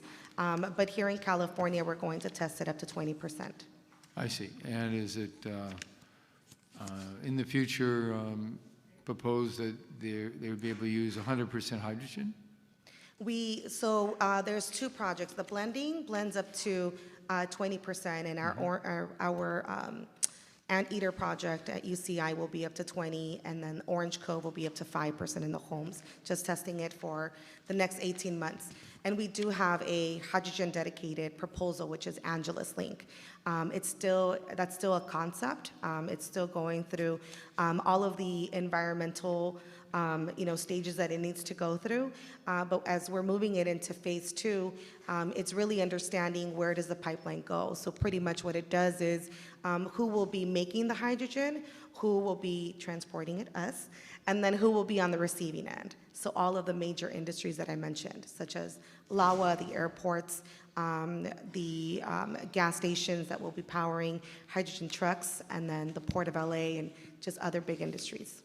Because we do have a hydrogen generator on Alameda Street in Carson now. Yeah. And so are you saying that most likely the equipment would have to be changed out if it was really a hydrogen Right. oven or hydrogen stove. Correct. I see, okay. Yes. That answers the question. I look forward to seeing the facility. And that's why blending is the best option. And our pipeline would include up to 20, our existing natural gas. And then we also have renewable natural gas. So we have an agreement with about a dozen dairy farms in Central Valley where we have tents, we capture the methane, and after we process it, we re-inject it back into the pipeline. It currently makes up, I believe, 5 to 7%. And by 2030, we're hoping that it makes up to 20%. All right, well, the cleaner, the better. Yeah. Thank you very much. Absolutely. Thank you for your questions. Anyone else? Any other further questions? Well, thank you guys for your time. I'll email each of you separately to see if you'd like to tour the house, and we look forward to our partnership. Thank you. And thank you for that presentation. The check. Thank you. Next, we have oral communications for matters listed on the agenda. Is there anyone wishing to speak on? I don't have any speaker cards for all communications for matters listed on the agenda. Hearing none. No, all communications for matters listed on the agenda. Which item? Items 29 and 14. 29 and 14? Come on down. You'll have 3 minutes. 20. Please, nobody interrupt me while I'm speaking. Items 29 and 14, Madam Clerk, 3 minutes. Where do I Give it to me. the card to? Thank you. All right, let's not start and be so rushed. I'm not even at the meeting, okay? Thank you, Mr. Polito. 29 and 30. And Madam I got Mayor. 3 minutes, correct? Yes. So since it'll This be is my on the agenda for items 29 and 30. Yes, of course, but I'll be doing the timer on my phone. There's no. Do it on the phone, as Timer, long as yes. 3 minutes, okay. Sure. Absolutely. Thank you. Tell me when you're going to start. I'll start when you start. I love it. Buenas noches, good evening, Carson residents and to all the city council. Ricardo Pulido, I am the CNC, Carson Neighborhood Council founder. We had our first meeting, and I'd like to share with the community at large what we decided we wanted to do for the future. Is that on the agenda, Commissioner? Stop it. That's my title. I'm an environmentalist. I'm a I mean, CNC. is this item number 29 or 30? Yes, it's on the agenda, isn't it? 29 is the paving, and Lieutenant Alio, I'm going to say something about him, and then 14 is the Southern California grant that we just heard. Correct? 14 and 29? I'm sorry, are you asking She's me? asking, no, she's asking. Okay, the presentation of the $50,000 grant is item 14. Yes. Okay, and then 29? Item 29 is, Paving. You awarded a paving, right? well, I didn't award it, but it's Not you, consider but I mean- award of construction contract to Onyx Paving Company for, I mean, they're on, are they? It's on the agenda. If it's on there, he can speak on it. Start his time over. Start his time I over. don't think there's a lack of clarity. I think the Madam Mayor was just clarifying, so. I'm clarifying. Okay, so we'll start over. Yes, please. Start to 3 minutes over. Okay, well, now I'm a referee, okay. We'll start at 3 minutes over. No. When I get interrupted, when I do my. When you begin, I'll begin. There you go. Okay, good evening, Ricardo Polito, CNC, founder of the Neighborhood Carson Chamber Council. And I'm speaking on tonight on a couple of items. 114, which is a $50,000 grant. We feel that it's excellent. We believe there should be more hydrogen in the city. We should match that by another 5 million so that everything goes into hydrogen from vehicles to homes. I think Brother Hicks said it very well. People aren't going to afford a lot of the electricity and a lot of stuff they're asking. We need to go into this very wholeheartedly and help our residents out with as much hydrogen as possible. It's even cleaner than water, believe it or not, and then electricity. Why? Because electricity lets out fumes. Item 29, the paving. I just want to commend that some work is being done, but we're leaving our streets haphazardly. And that's not the way we want to leave Dolores, Moneta, for example, and other streets up north, where you're doing half the block. And I heard Brother Roberts talk about this before. They'll get to it later, but it just looks so, you know, aesthetically ugly. Just be blunt about it. Do the whole street. It's a main vein. Finish the whole street. Finish all Gray Street. Finish all Dolores Street, not just half. Now, I would like to invite everybody to our Carson Neighborhood Council meeting on this month of September 30th, and it'll be at the famous Ted Burgers at 6:30. 7 o'clock, we're having Meet the Candidates from Fed, State, LA County, and Carson elections for November 15th. Come out and hear your candidates come and speak. This neighborhood council meeting will be open to the public as usual. We are known as a CNCN entity, meaning we're independent existence. We want the blessings from our council, of course, but we, the people, will run our city, our neighborhood councils. We will have one in District 1, 2, and 3, and 4. We've already asked for some folks to come forward, and they are doing so. I asked Brother Jawan's rep to make sure he has somebody in mind, because if not, we're just going to go out and find somebody that will represent District 1. He said he will talk to you about that as well as said. Also, I'd like to speak about, we are looking forward to a peace treaty that of Samoans, Office of Samoa with June and myself, the Latinos that are very sad with all the high crime that's happening in Carson. We want to bring it down, so we're having a peace treaty meeting with Lieutenant or Captain. 30 seconds, Mr. Polito. Thank you, Captain Ilo, and we're going to be talking about how we could curtail the crime in Carson because it's all-time high with the homicides recently. I feel for those families. Our condolences to all victims of crime. And we hope that you, City Council, will take heed and do the right thing and help us out on this. So CNC is live and thriving. I do have some community impact referrals. 30 minutes. I will be giving to you seconds. personally.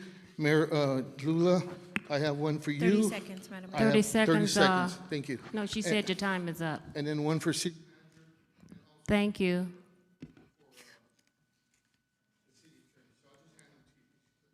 Thank you. Ms. Polito, give it to the city clerk and she'll make sure we get it. Thank you. No, it's 30 seconds are up. 30 seconds up. We have an agenda. The next one is approval of the minutes for, Motion to approve. it's been moved and properly second. Please signify by saying aye. Aye. Aye. Madam Clerk, report the vote, please. Assuming everyone said aye, it's unanimous, Madam Mayor. It's unanimous.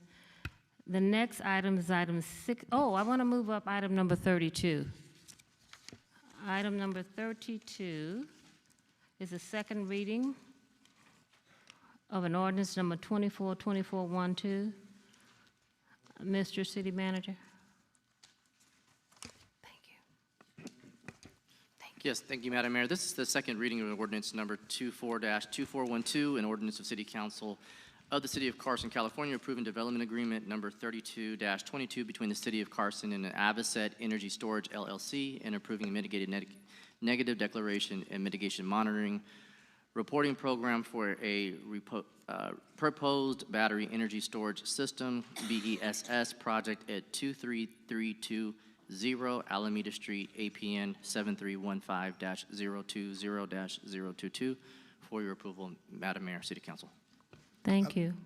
I'd like to make a motion that we conduct a second reading by title only and with further reading waived and adopt ordinance number 24-2412, an uncodified ordinance of the City of Carson, California, adopting mitigated negative declaration and mitigation monitoring reporting program with respect to approval development agreement number 32-22 and 2, approving development agreement number 32-22 between the City of Carson and Avient Energy Storage LLC, a proposed battery energy storage system BESS project at 23320 Alameda Street, APN 7315-020-022. Authorize the mayor to execute a development agreement number 32-22 following approval as the form by the city attorney, and approve the 25-year transmission easement agreement attached to Exhibit D to the Development Agreement Number 32-22, and authorize the mayor to execute the transmission easement, allowing following approval as to the form by the city attorney. Second. It's been moved and properly second. Any discussion on the motion? Hearing none, please signify by saying aye. Aye. Aye. Aye. It's unanimous, Madam Mayor. When does construction begin? When does construction begin? Can't hear you.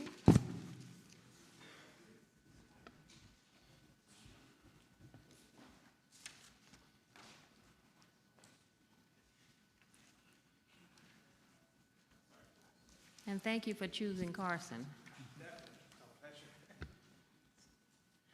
Good evening, Council. Construction is expected to begin in March 2025. We are right now preparing everything towards construction, getting all the regulations and permitting everything completed, and we're hoping to break ground in Q1 2025. Thank you. Thank you very much. Thank you. Thank you. Congratulations. Items number 16 and 30 are consent items.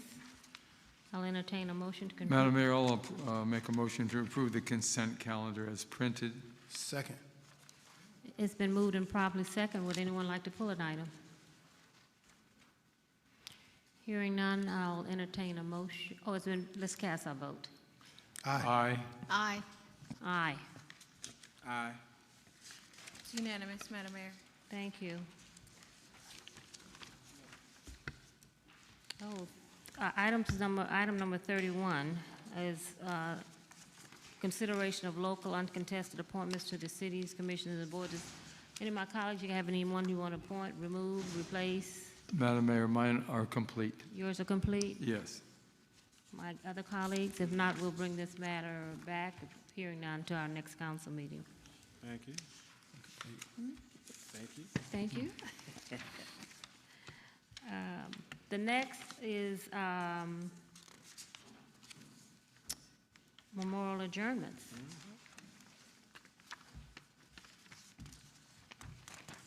Madam City Clerk. Yes, thank you, Madam Mayor. These are the names that I received today.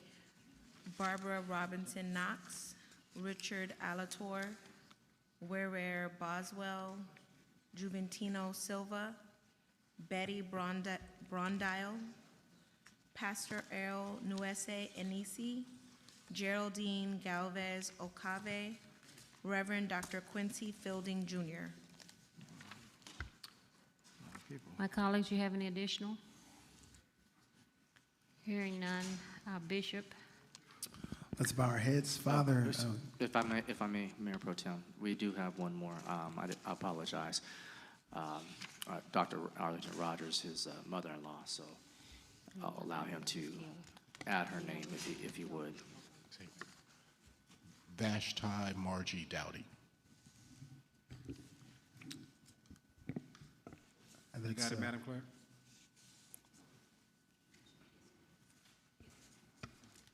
And then also, we want to acknowledge the young lady who was killed on Tillman and Delamo, I believe Johnson. Sharice Johnson. Yeah, Sharice is her name. Let's bow our heads, and then we'll go to oral comment. Everybody's who's waiting, who's looking. Father, thank you for this incredible opportunity to serve your people. You heard every name that was written tonight, that was read tonight. We pray for everyone's family. We pray that you would undergird them with your peace, your love, and your guidance. In Jesus' name, I pray. Amen. Amen. Amen. Thank you. And now we'll go to oral communications for matters that are not listed on the agenda. Brandy.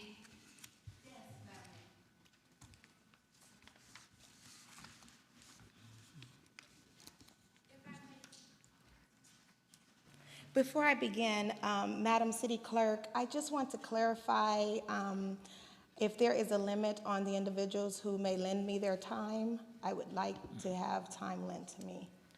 That's at the discretion I don't of do that the- anymore. So I can't have anybody stand, so I can add? Okay, all right, okay. All right, Madam Mayor, well, we gonna Rock and roll. Tonight ain't the night either, I understand. Good evening, Mayor Lula Davis Home, Mayor Dr. Pro Tem, Mayor Pro Tem Dr. Juwan Hilton, Bishop Juwan Hilton, Councilman Cedric Hicks, Councilman Jim Deere, and Councilwoman Arlene Rojas. Thank you for allowing me the opportunity to speak with you again. I appreciate the time and effort that you all dedicate to our community. I would like to provide an update on the Grocery Store Task Force Initiative. Our last meeting took place on August 22nd, which coincided with Vice President Kamala Harris's event, so the turnout was a bit lower. However, our core group members are strong, and our task force has grown now to 30 dedicated members with considerable community support. Some of our members are here. We actually have 10 members here. Can you guys raise your hand, please? Thank you so much. Yeah, we can give them a round of applause because they're working behind the scenes. They're working behind the scenes. I'd like to express my gratitude to Mayor Pro Tem Dr. Juwan Hilton and Councilman Cedric Hicks for attending previous meetings and supporting our efforts. I'm pleased to report that I recently spoke with the property owner who informed me that a letter of intent has been submitted by another grocery store. However, while I cannot reveal the details, I do not believe that particular store aligns with the needs of our city. However, in addition, there is a promising interest from another grocery store that I believe would be an excellent fit for Carson. And having said that, I would like to formally request that this issue be placed on the City Council's agenda. Currently, there are conversations between the property owner and city staff that we as a task force are not privy to. And while we appreciate the two staff members, CAC Lee and KW Tulis, thank you very much, who you've assigned to our task force, we feel that having this issue on the agenda will provide greater transparency and allow us to ensure that our efforts are aligned with the city's. The property owner will be meeting with the city this week, and I want to ensure that the process continues to move forward smoothly with all the parties on the same page. Mr. Saeed, I would like to extend my thanks to you, as I understand you have been working with the owner on this. However, I would like to emphasize the importance of timely communication and follow-up on this critical issue, as when I reached out to you, sir, Mr. Tariq, and no love lost, I must say it, because the information I reached out to you regarding demographics that I needed to get to see if others were interested in the location, I encountered challenges on getting clear guidance from you. I want to ensure that we're all taking this initiative seriously, as it's vital to our community. Tenant improvements are necessary for this to happen. 30 seconds? Some as it pertains to aesthetics, and I know we have an appetite for jumping in here based on our recent grant program. So again, my ask is that this be placed on the agenda and that you take it into consideration so that we are all on the same page. Thank you kindly for your time. Thank you. Mara Rambisco. Mara? Oh, there you are.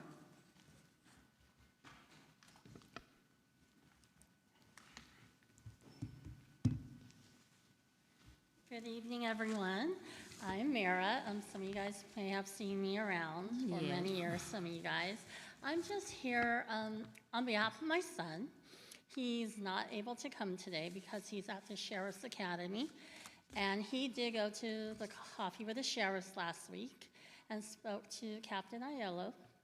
And our understanding is that pretty soon you guys are going to go ahead and make the decision who is going to be captain. And as a family, we just wanted to show our support for Captain Aiello and everything that he's done for the city of Carson. And, you know, there's no better person to have than someone who is here, dedicated, and we hope the next time we hear Captain Aiello, the next time we hear Lieutenant Captain Aiello, I can't even not say Captain Aiello. I hope the next time Aiello's name comes up at a city council meeting, it will be with the title Captain. Thank you. Thank you. Dana Mandel from the Boys and Girls Club, are you here? There you are. She has gifts. She bears gifts. I do. I have a little something today, but I do want to give you a little background on what it is. Good evening, everyone. My name is Diana. I serve as the Director of Strategic Partnerships with the Boys and Girls Clubs of Carson. Our clubhouse is located on Main Street and 215th, right next to Carson Park. And we have been very lucky to host each and every one of you at the Carson Clubhouse, at least once this year, or in previous years. I know we just had our mayor visit, and it was a very exciting and loud visit. Our students were very excited, and they absolutely recognized, who was walking through the door as their mayor. We've also hosted MPT, our fellow BGCC alumni. We had them at the basketball courts with the kids when we did the unveiling for Reebok. Councilman Cedric Hicks, you helped us welcome Kimora Lee Simmons for our back to school event, so definitely appreciate you for that. Councilman Deere was with us this back to school event. He was supporting us and giving supplies and goodies to our students to be ready for back to school. And Councilmember Arlene, you visited our robotics event, supported our students, our young scientists, I like to call them. And so we've just been very lucky to have each and every one of you visit. For our students is advocacy, right, to understand and know who their representatives are. And so after the visits happen, we always kind of start talking to our students about what they love about their community, what they love about the city, what interests them here in the community. And we always hear some really cool responses. And this time we decided that we needed to figure out a way to capture those responses. And so today I bring some of their responses to you about what they love about the city of Carson. And so this is some of the things that they have shared with us. I'll read a few if I have the time, but folks say, our students say, I love the Carson Library. I love sports. I love the parks in Carson. I love soccer. I love the cars. I love the pool. I love my friends. I love the park and living here. I love the food, the family, summer. I love the community. And the elote man, or the corn man, got a couple shout outs because he does come by. He does come by, and our students love to support. I definitely wanted to come and share this with you. 30 seconds. As you're making these important decisions, and as Carson is becoming, it's really definitely getting on the map, and all these economic developments are happening for the community, I wanted to share this with you and have it be a reminder that we should definitely keep our youth in mind as we're making these wonderful accomplishments and decisions. So thank you. Thank you. Claudio, the famous one.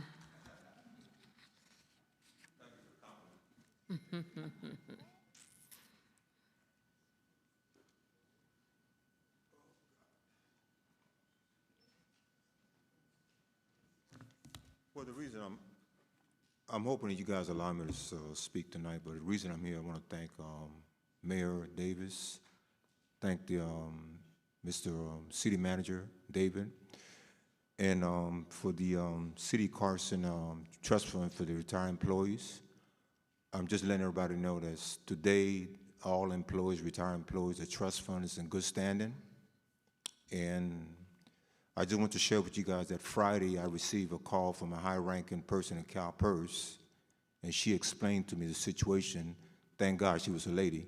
Anyway, she explained to me the situation, and I'm satisfied with it, so I just want to thank you guys for making this thing possible. And basically, I want to give you guys some advice to eliminate this problem. CalPERS Government Code 21063. Employer, when requested, must meet with the member and verbally in writing explain what has been reported to CalPERS as compensation.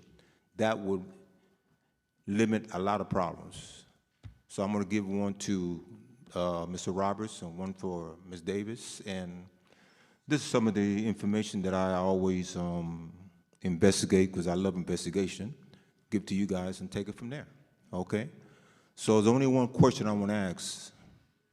What camera is going to actually take my futures? What did he say? What camera should I look at? Okay. How you doing? How you doing? That one too? How you doing? How you doing? Okay. Thank you very much. For that one too? Thank you. Thank you, dear lady. So thank you, and you guys, Luna, Ms. Davis, one for you, one for Ms. Roberts, and thank you. So I hope this is the last time I come to the city of Carson because, you know, I don't know. I have to enjoy my life too. Thank you. See you soon.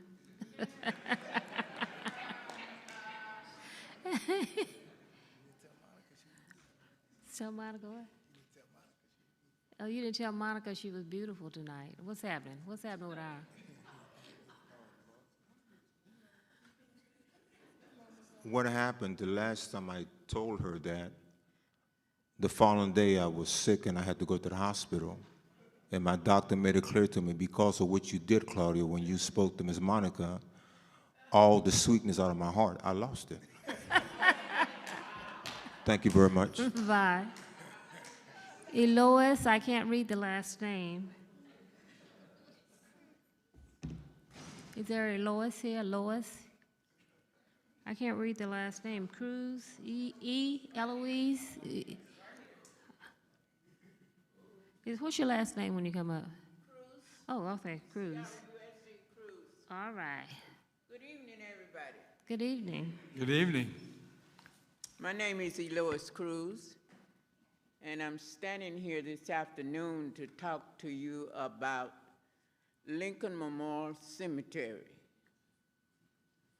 We cannot get in there to have bare policy due to the people taking the slabs off the top of the grave, and grass is up this high. So this evening we are asking for help to help us reopen Lincoln Memorial Cemetery. That's all I have to say. Thank you. I have quite a few cards here for Lincoln Memorial Cemetery.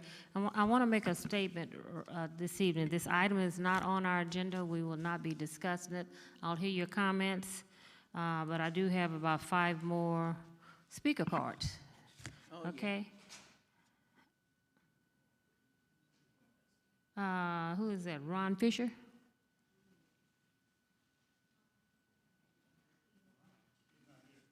He's.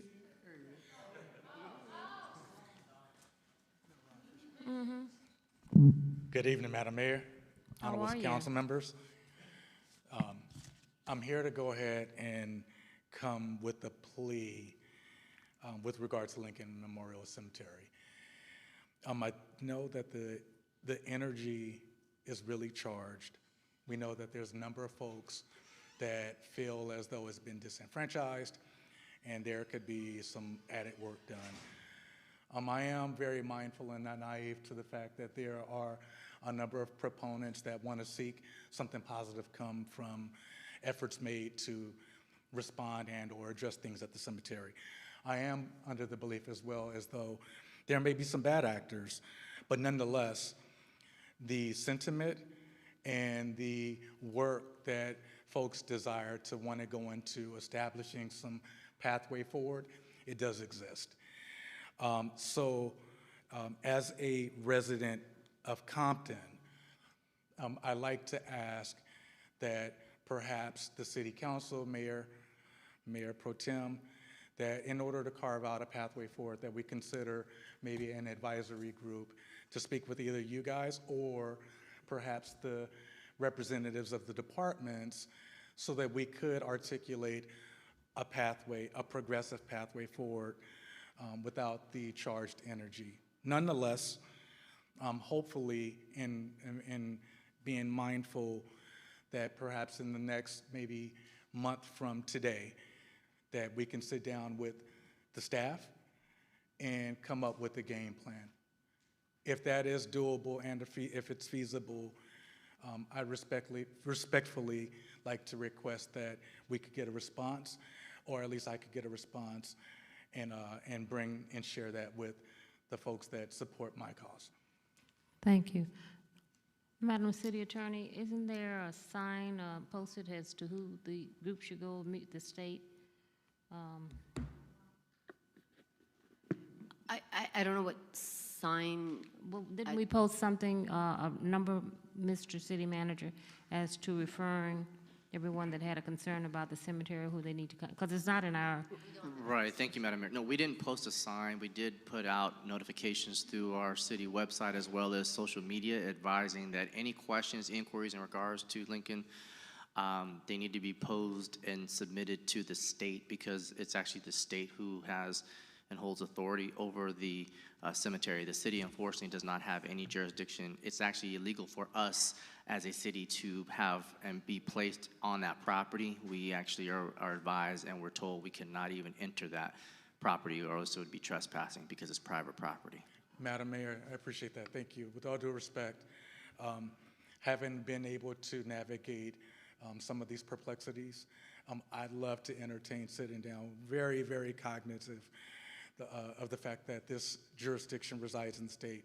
However, there's some other ancillary agencies as well as departments within the city as well as within the county that could go ahead and provide an impact. The question and the request is, can we come up with a consortium of those representatives to discuss this item further? That would include a conversation with the Board of Supervisors, the LA County Sheriff Department for Public Safety, perhaps State Attorney Bob Bonta's office, but nonetheless, our state folks are definitely going to have to play a significant role in this matter, both at the State Senate and at the State Assembly. But I am not naive in the fact that it takes a collective to go ahead and carve out a pathway forward. But if that's amenable, I'd be thankful and appreciative if that's doable. thank you, Ron. Thank you, Mayor. Sharon White.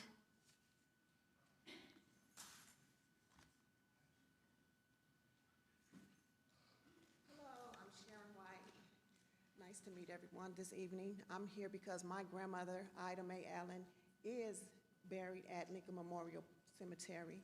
I went there on August the 16th, and I could not get to her gravesite because of how disarray the entire cemetery is. I couldn't even walk no further than that desk there, which her gravesite actually is, because it's holed so deep in the ground because the soil is so dried up. I couldn't even leave flowers. I couldn't leave anything. Not only is my grandmother, Ida Mae Allen, there since 2017, my grandfather is also there, Mylon Allen Sr. Since 1972, he's been there. So for me to even go on August the 16th and see the cemetery in this site, to see that I couldn't even walk even 10 feet to my grandmother's gravesite and my grandfather's gravesite, that hurt me dearly. Not only is it hurting me, it's hurting my family. It's hurting us all. It is so many people who have family members that are buried there. They don't even know what's going on with the cemetery. We're asking for some help from everyone here. If it's not in your jurisdiction, how can we place you to help us? If you say it's against the law for you to step foot on there, send somebody who can step foot on that ground. You have people who are gatekeepers, who has been keeping the cemetery as best as they can from the people who are coming there to steal the plots, the bronze, the precious metals, the headstones of people who have served in the military from many years ago. This is a historic African American and Latino cemetery, and we need help. It's been a year. We need help. You all got help when you got voted in seats. We need help. What can you do from this seat to the phone call, to the state, to the Senate, I don't care, to Kamala Harris? What can you all do to help us to save and revive and pour love back into Lincoln Memorial Cemetery? Thank you. Thank you. Sophia Curry.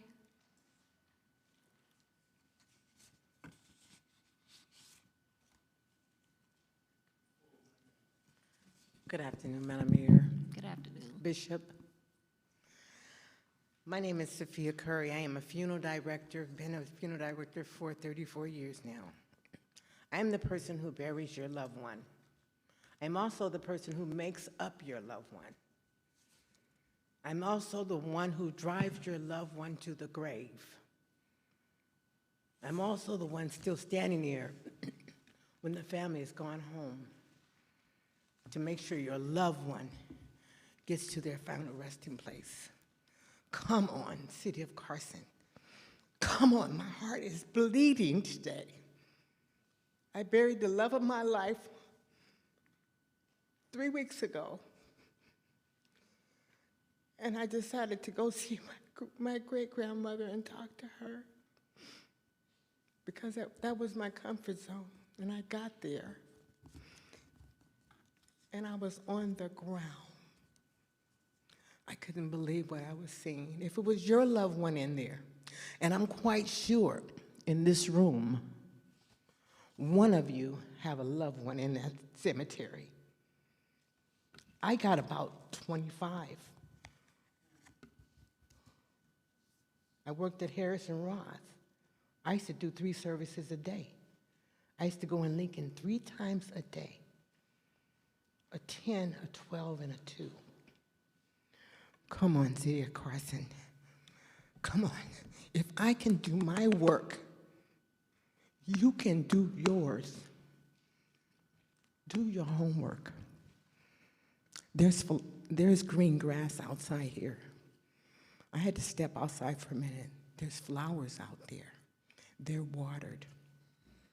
Please, please, I beg of you, if I have to get on my knees and beg you, please stop the crime in that cemetery. The plats were this high this morning when she went there. They dug them up last night. They were sitting at the gate waiting for him to come back and get them. Come on, City of Carson. Come on, City of Carson. I don't ask for much. This is the first time I've been down here. But I'm fighting for everything that I love.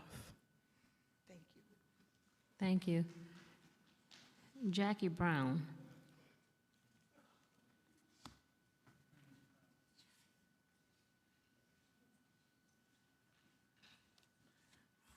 My name is Jackie Brown. I stand here before you to represent my family, Browns and Jacksons, that lie in Lincoln Memorial Cemetery. Just the disarray of that cemetery is so heartbreaking, not only for my family, but for others. I've never seen a cemetery like that in my life. And there's plenty around here in Los Angeles, California, and here in Carson, and I don't see them the way, they're not like the way Lincoln Memorial is. It's terrible, it's horrible. And now we have people coming in there stealing the headstones and the brass off the walls, making money off the death. Now, I don't know. You guys say you guys are not responsible for Lincoln. Okay, I give y'all that. But come on now, if you're not, you're still in a position where you can help and have others come out there and help us get this cemetery together. We need you. This is not a want. This is a need. And I'm gonna tell you, like, I stand up here today for all families, but I have 25 or plus family members at Lincoln. And I'm used to going there putting flowers on their graves, but I can't do it anymore. I can't do it. I can't get through it. And the thought of not being able to even read, when my grandmother and my grandfather come into the world and when they left, because the headstone is gone. Come on now. Come on now, Carson. Come on, City of Carson. I know y'all better. I've seen all type of demonstrations here tonight. You stand here and gave out them certificates? Come on now. I mean, you guys was helping. You guys was there for those people tonight and through the years. Come on, we need you. This is all we asking. It's not much, but it's a lot to us. May not be nothing to y'all, but it's a lot to us. And our backs is against the wall. We don't know what to do about this. We ain't never come across this situation, and I'm sure you probably haven't either.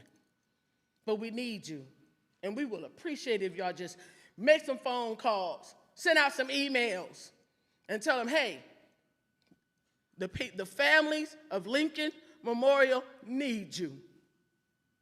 And we do. So can you please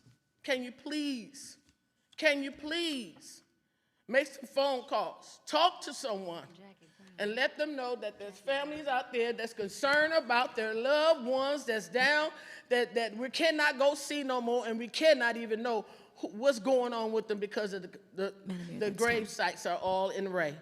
Thank you so much for hearing me out tonight.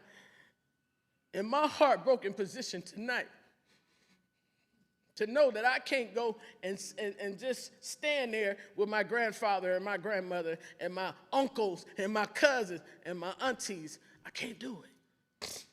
Thank So you. I thank you for listening. This Miss Jackie Brown? Yes. Yes, thank you. Thank you. Asia Woods?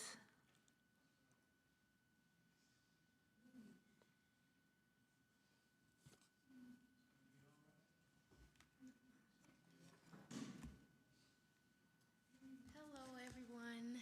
Thank you Hi for there. giving me this pleasure of speaking in front of you.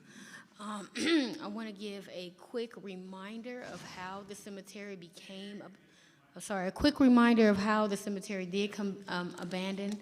And so after our first meeting on August 1st of last year, we were told that we were going to have a meeting, which was August 3rd, that Mr. Roberts Jr. Provided me with that information at that time. That was August 3rd. On August 7th, the meeting had actually came about, and it was said that because the judge had to deem the cemetery abandoned in order for AB 651 to be applied, which meant that the LA County, that the city will call the LA County, you guys, LA County will have a meeting. The meeting will have a judge deem the cemetery abandoned due to health and practices code 8115 and also business and professional code 7653.9. It was then on August 8th announced that the cemetery was deemed abandoned by a judge. The owner, Mr. Mitz, has surrendered his license voluntarily through the Cemetery and Funeral Bureau through that meeting that you guys all had, and then it was announced that LA County will temporarily have will manage it.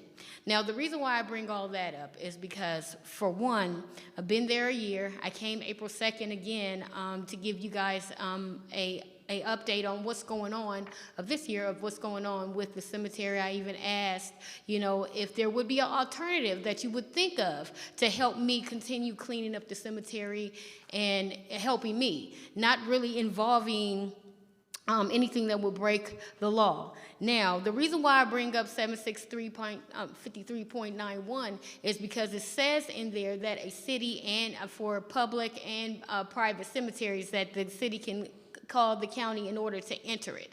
I also mentioned that I did have permission from the actual owners at that time because of the thievery worked through me because I have permission there if there was other things. I'm kind of running through a whole lot of information because also June 29th this year,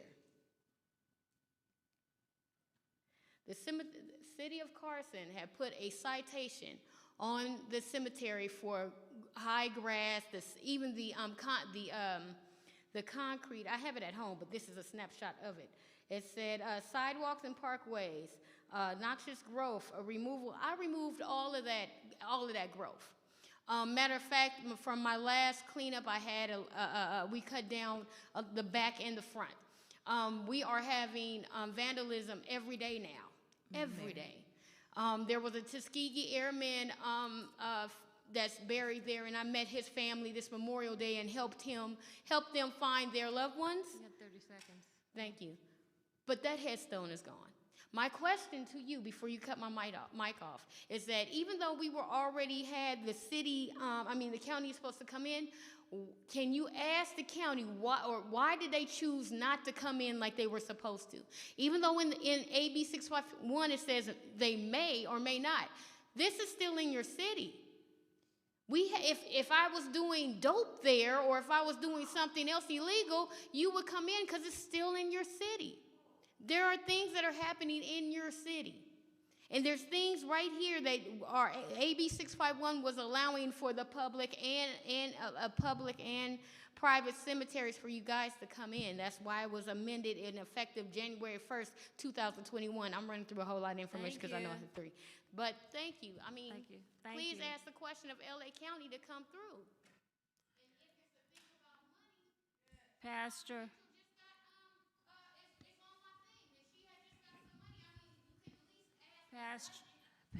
Madam Mayor, Pastor Eddie Fisher. Madam Mayor, I have a quick question. I know the item's not on the agenda, but maybe someone in the party tonight can address this. I understand from the last speaker, they said the county is supposed to be maintaining the cemetery. Are they not doing it? No. So maybe as a city, we should find out that and let the people know. I think Thank you.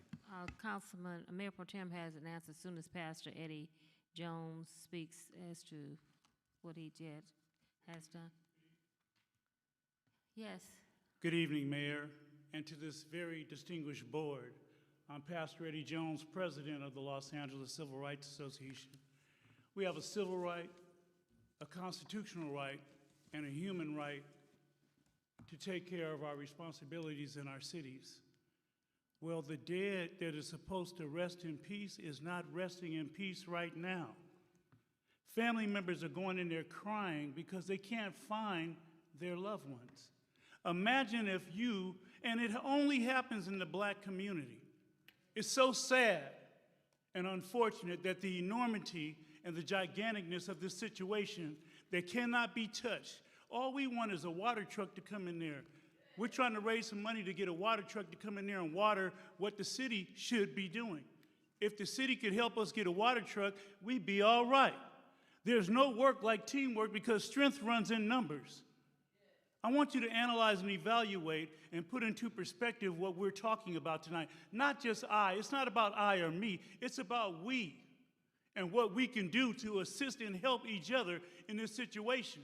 I did hear this fine gentleman speak up and say some very wonderful words about possibilities. But this is a very serious matter. Look, it's an eyesore on the city of Carson and the city of Compton. And only in the black community do we have to deal with these type of surreal situations. So I hope that this will sink into the resonance of your heart and mind tonight. This is not a laughing matter. This is extremely, very serious. And when you drive by there, or when you walk by there, or if you ever decide to drive by there or walk by there, you're going to see something that's going to be extremely unpleasant to your eyes. It's going to be unbelievable because at nighttime, the freaks come out at night.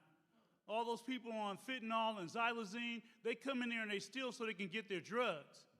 But you know what the real high is? The best high in the world is when people come together and work to do something to make change in a community.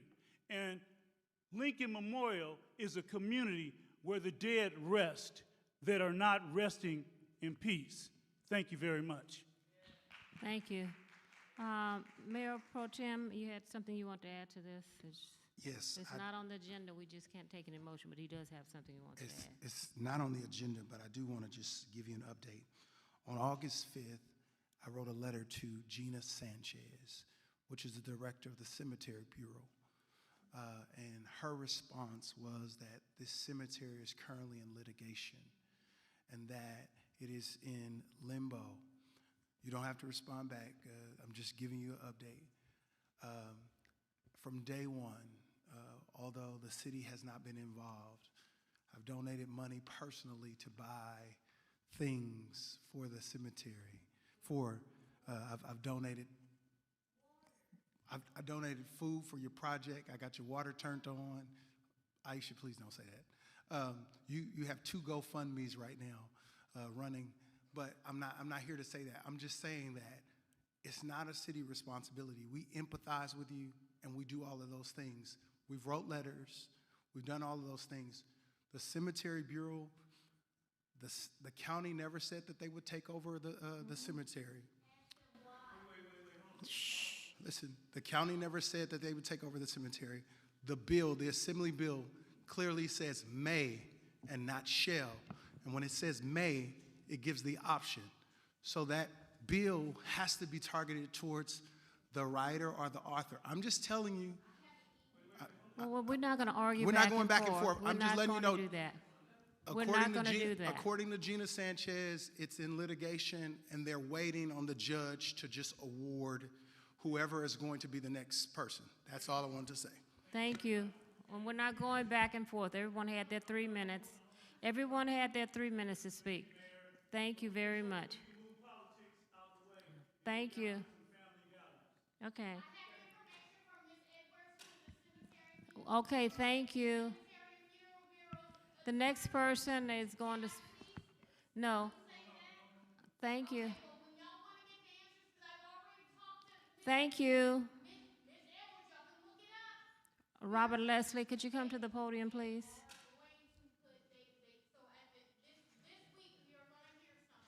Thank you.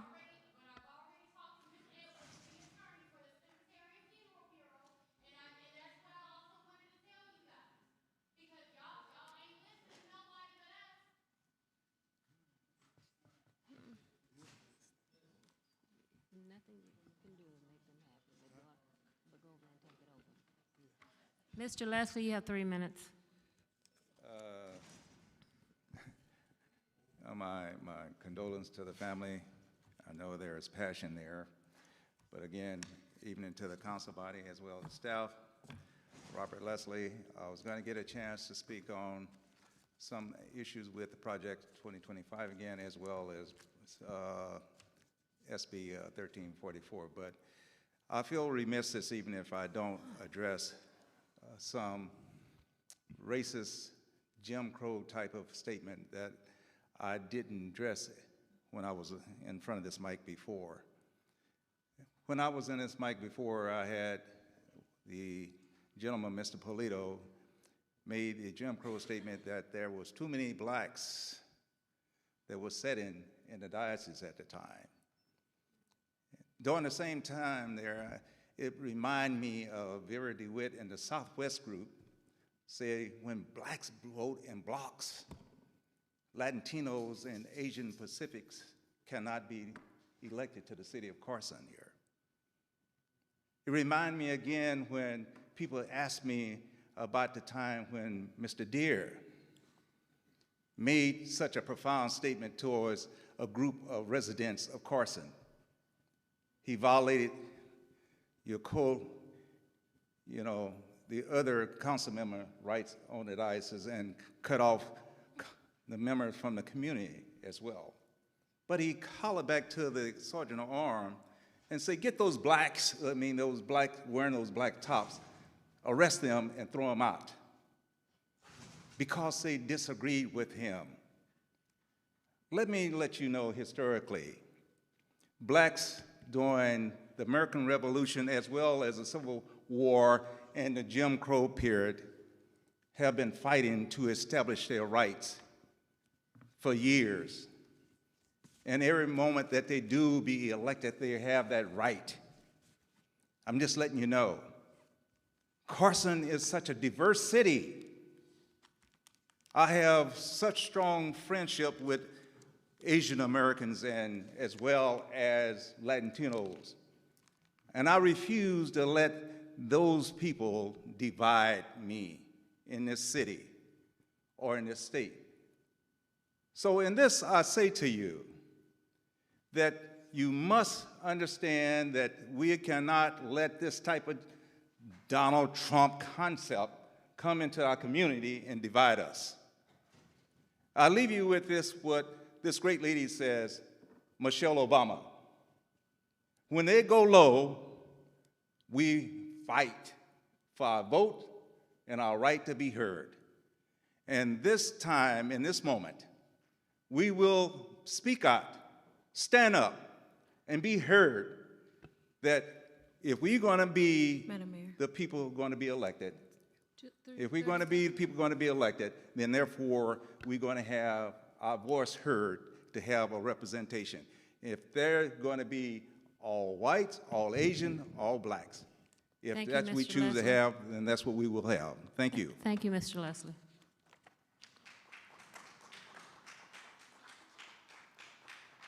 We did a request to add items from my colleagues.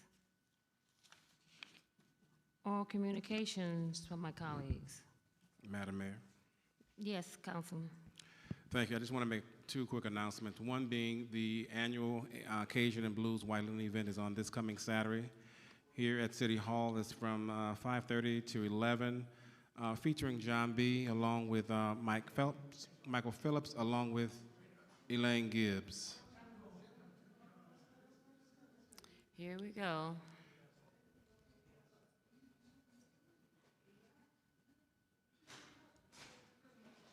Okay. Thank you. Thank you. In addition to that, we'll have Buck Jump Brass Band as well as others in attendance. The tickets are $65 a piece and the table is $560. We're just about sold out, so please get in contact with City Hall over at the Community Center at 310-835-0212 here at the Community Center, 310-835-0212 for the Cajun and Blues Whiteland event. There's a second event on September the 14th at Cal State University Dominguez Hills. It's my 5th annual Prostate Cancer Awareness Walk at Cal State Dominguez Hills. It starts at 8 a.m. on the back parking lot of University Drive. For those coming out, please come on out and walk in support of men to eradicate prostate cancer. And again, it's on September the 14th. I'm complete, Madam Mayor. Thank you. MPT, anything? Yes, Madam Mayor. I just wanted to thank the staff, Stevenson Park staff, AJ, Michael Whitaker. I wrote a letter to you highlighting your staff and the incredible work that they did for the Fam Fest. The Fam Fest was incredible. I didn't expect anything less. The residents raved about it. The community raved about it. Mayor, if you would give me 3 minutes and 25 seconds, we put together a video. Do they have the video of the Fan Fest? The Fan Fest? We put together a video of the Fan Fest to highlight it. It was just incredible. It was just a day of community, family, and all that great stuff. We got a video.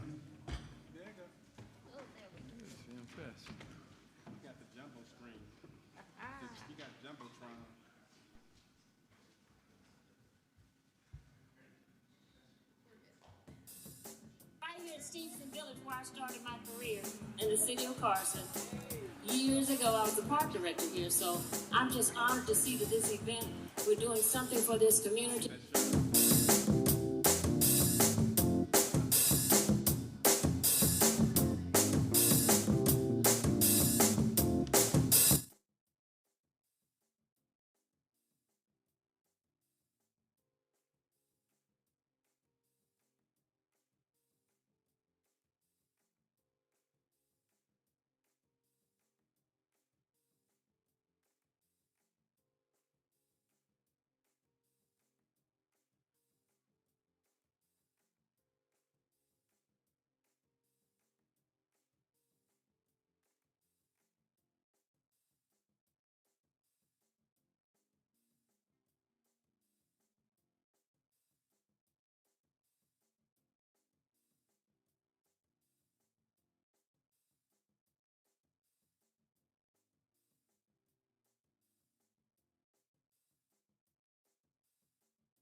tirelessly, to the volunteers, everybody, thank you, thank you, thank you.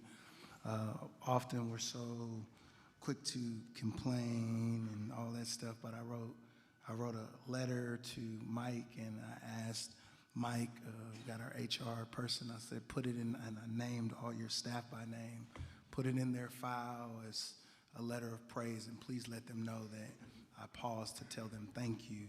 I appreciate them. It's incredible to have a staff to allow your vision to come to fruition, so I appreciate them, and I'm incredibly grateful for them. So thank you so much, and to the residents, we appreciate it, you coming out and having a great time. Thank you. Thank you. And all the volunteers that came out and your nonprofit that's working with you on this, it goes back to what we said all the time. When you get nonprofits and the residents coming out and planning these activities, it's their event. And you see the fruits of their labor because they take an ownership of it. So I want to commend you, MPT. This is what, your third year of doing this? I got to commend KW too. He worked hands down. What? KW worked. KW back there. KW worked All right there. Appreciate him, challenging minds. So, Job well done. You have anything? Yes, I do. I'd like to announce my next town hall meeting. I have a series of town hall meetings in District 2, and the public is invited. We're going to discuss city updates and concerns in our community. We usually have someone from the Sheriff's Department joining us as well. Also our City of Carson Public Safety Department, Public Works Department, Parks and Recreation. So it'll be Wednesday, September 25th, 6:30 p.m. at Veterans Park. And so again, I want to repeat the location is at Veterans Park for a town hall meeting on Wednesday, September 25, 2024, 6:30 p.m. You're welcome to attend. Thank you. Thank you, thank you. Again, kudos, I didn't, but Councilwoman and I held an awesome town hall meeting at Scott Park. A lot of information was shared. We had over 50 people there. That's a real town hall meeting, and what two women can do. And we did, it was a good town hall meeting. Thank you to the staff that came out and supported this event. Then we had, I think it was something, the awards here at the community center. Great turnout, so just thank you to the staff for doing all that they do.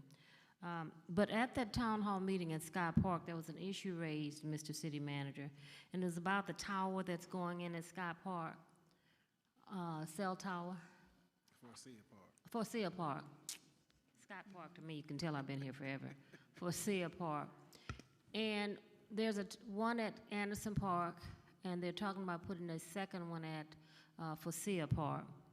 And I think you have to go back and do some research, because I know when we brought in, the members there wanted to know, if you're putting these towers into these parks, why can't the revenue that's generated from these cell towers go into support that particular park, as opposed to going into a general fund and it's being spread out all over the parks? I think we discussed this when the towers first started.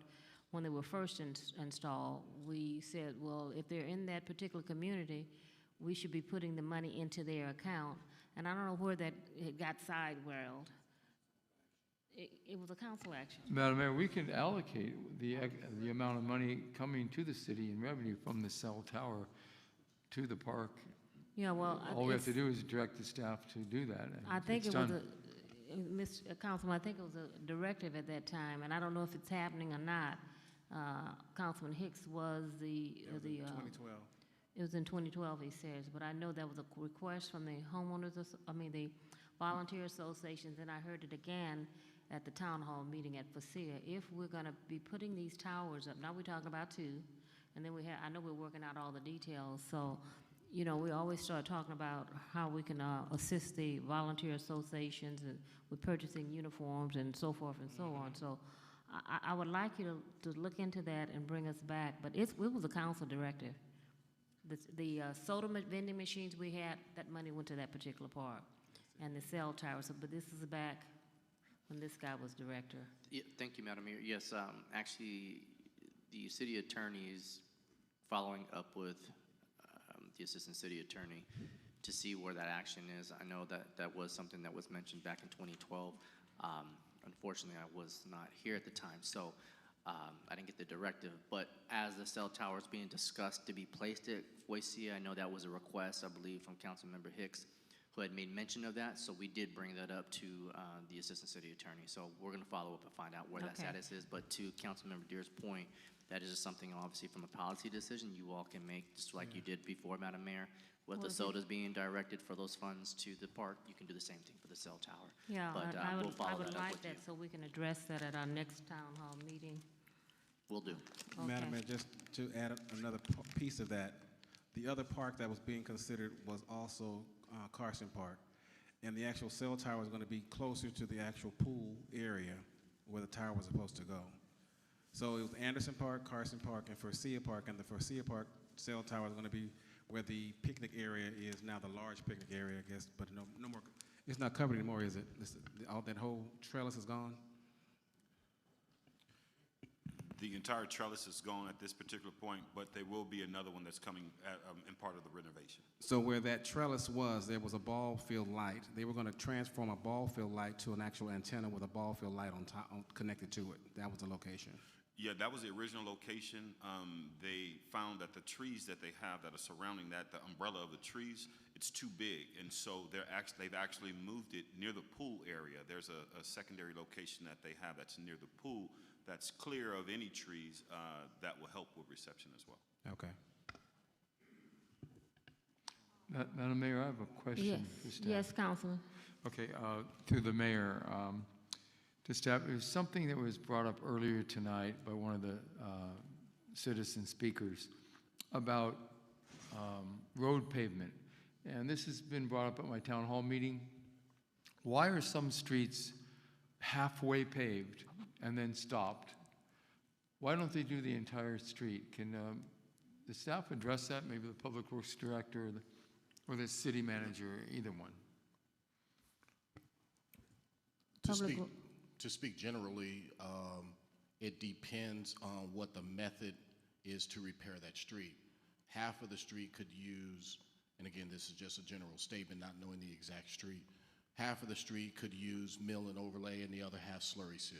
Yeah, And that we're makes just- sense. And we're just not ready to slurry seal that portion yet because we're past slurry seal timing. Because slurry seal has to be done at certain times of the year due to temperature. That could be one explanation. I'm just speaking in general terms. I need you at my next town hall meeting. I'm sure someone's going to ask me that question again. No problem. Happens every time. Yeah, thank you, Madam Mayor. Oh, I do have one other question. Is this what you brought home from Paris? Well, let me have my moment, please.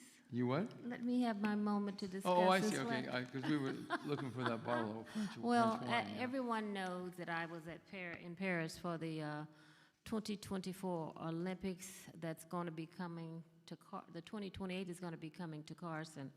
And it was a nice experience. I have met with our city manager, some things that could have been implemented better when they come to the city of Carson, but overall it was a working day for me. I know I got a little request here saying how much did we spend. Well, I'm on city business and I'm taking care of city business. The city did not pay for any of my entertainment to these different games. I wrote those checks myself. And I was able to go to two, the women's finals and semifinals, basketball, and a final day of track and field. But it was an experience. I think I've mentioned it to our city manager that in order for us to get the recognition that we need to get, we're going to have to lock our hips with LA City. Because some of the things that I will not discuss here, I really didn't appreciate. But I think the best thing for us to do is lock our hips and our steps with Karen Bass, who's the mayor of LA. We did have an opportunity to go to the Athletes Village, and I had some comments on there that I will not make publicly. But it was, when you come to LA, you don't get the glam. And when you come to Carson, we're going to treat everyone nice. And I did bring back, I've ordered some flags for each one of you. Olympic flags that you can hang, that that you can hang in your office. And because we're getting ready for the 2028 Olympics, and we have my staff order these for you. So I have one, you can get a flagpole and put it in your office, but LA 2028, we're going to be hosting 12 events here in the great city of Carson, and we're going to show the world this is how we do it. Okay, so thank you, Mr. City Manager, and to everyone for allowing me to go. This is not the first time this city council has gone to another country. I think, Councilman Deere, you went to what city with Barry Waite? I think it was. What city was that? Yeah, to answer your question, Madam Mayor, I went on city business, Sister City Association business, and Cal State University Dominguez Hills business, all three in one trip. Yeah. Yes. And we've been to I went to Hong Kong and China. So to the residents, this is not the first time that someone has gone out of the country. And we, the city sponsored and paid the bills, but a lot of these bills I footed myself. So thank you, and let's see, without any further. Madam Mayor. Yes, Councilwoman, I'm sorry. Yes, I wanted to make a comment. So, you know, this year, maybe that note was meant for me, but this year when I take a vacation, we're supposed to go to Greece, but then when Paris, of course, the Olympics came up, I said, okay, why not? So my family and I, we went to Paris, and I just want to thank LA 28, City of Los Angeles, City of Inglewood, and the City of Long Beach. And again, Madam Mayor, thank you for allowing me to learn the logistics of putting an Olympics together. And I was able to see how they did the law enforcement, transportation, cybersecurity, and all the logistics. And even though it was on my dime, it was absolutely worth it.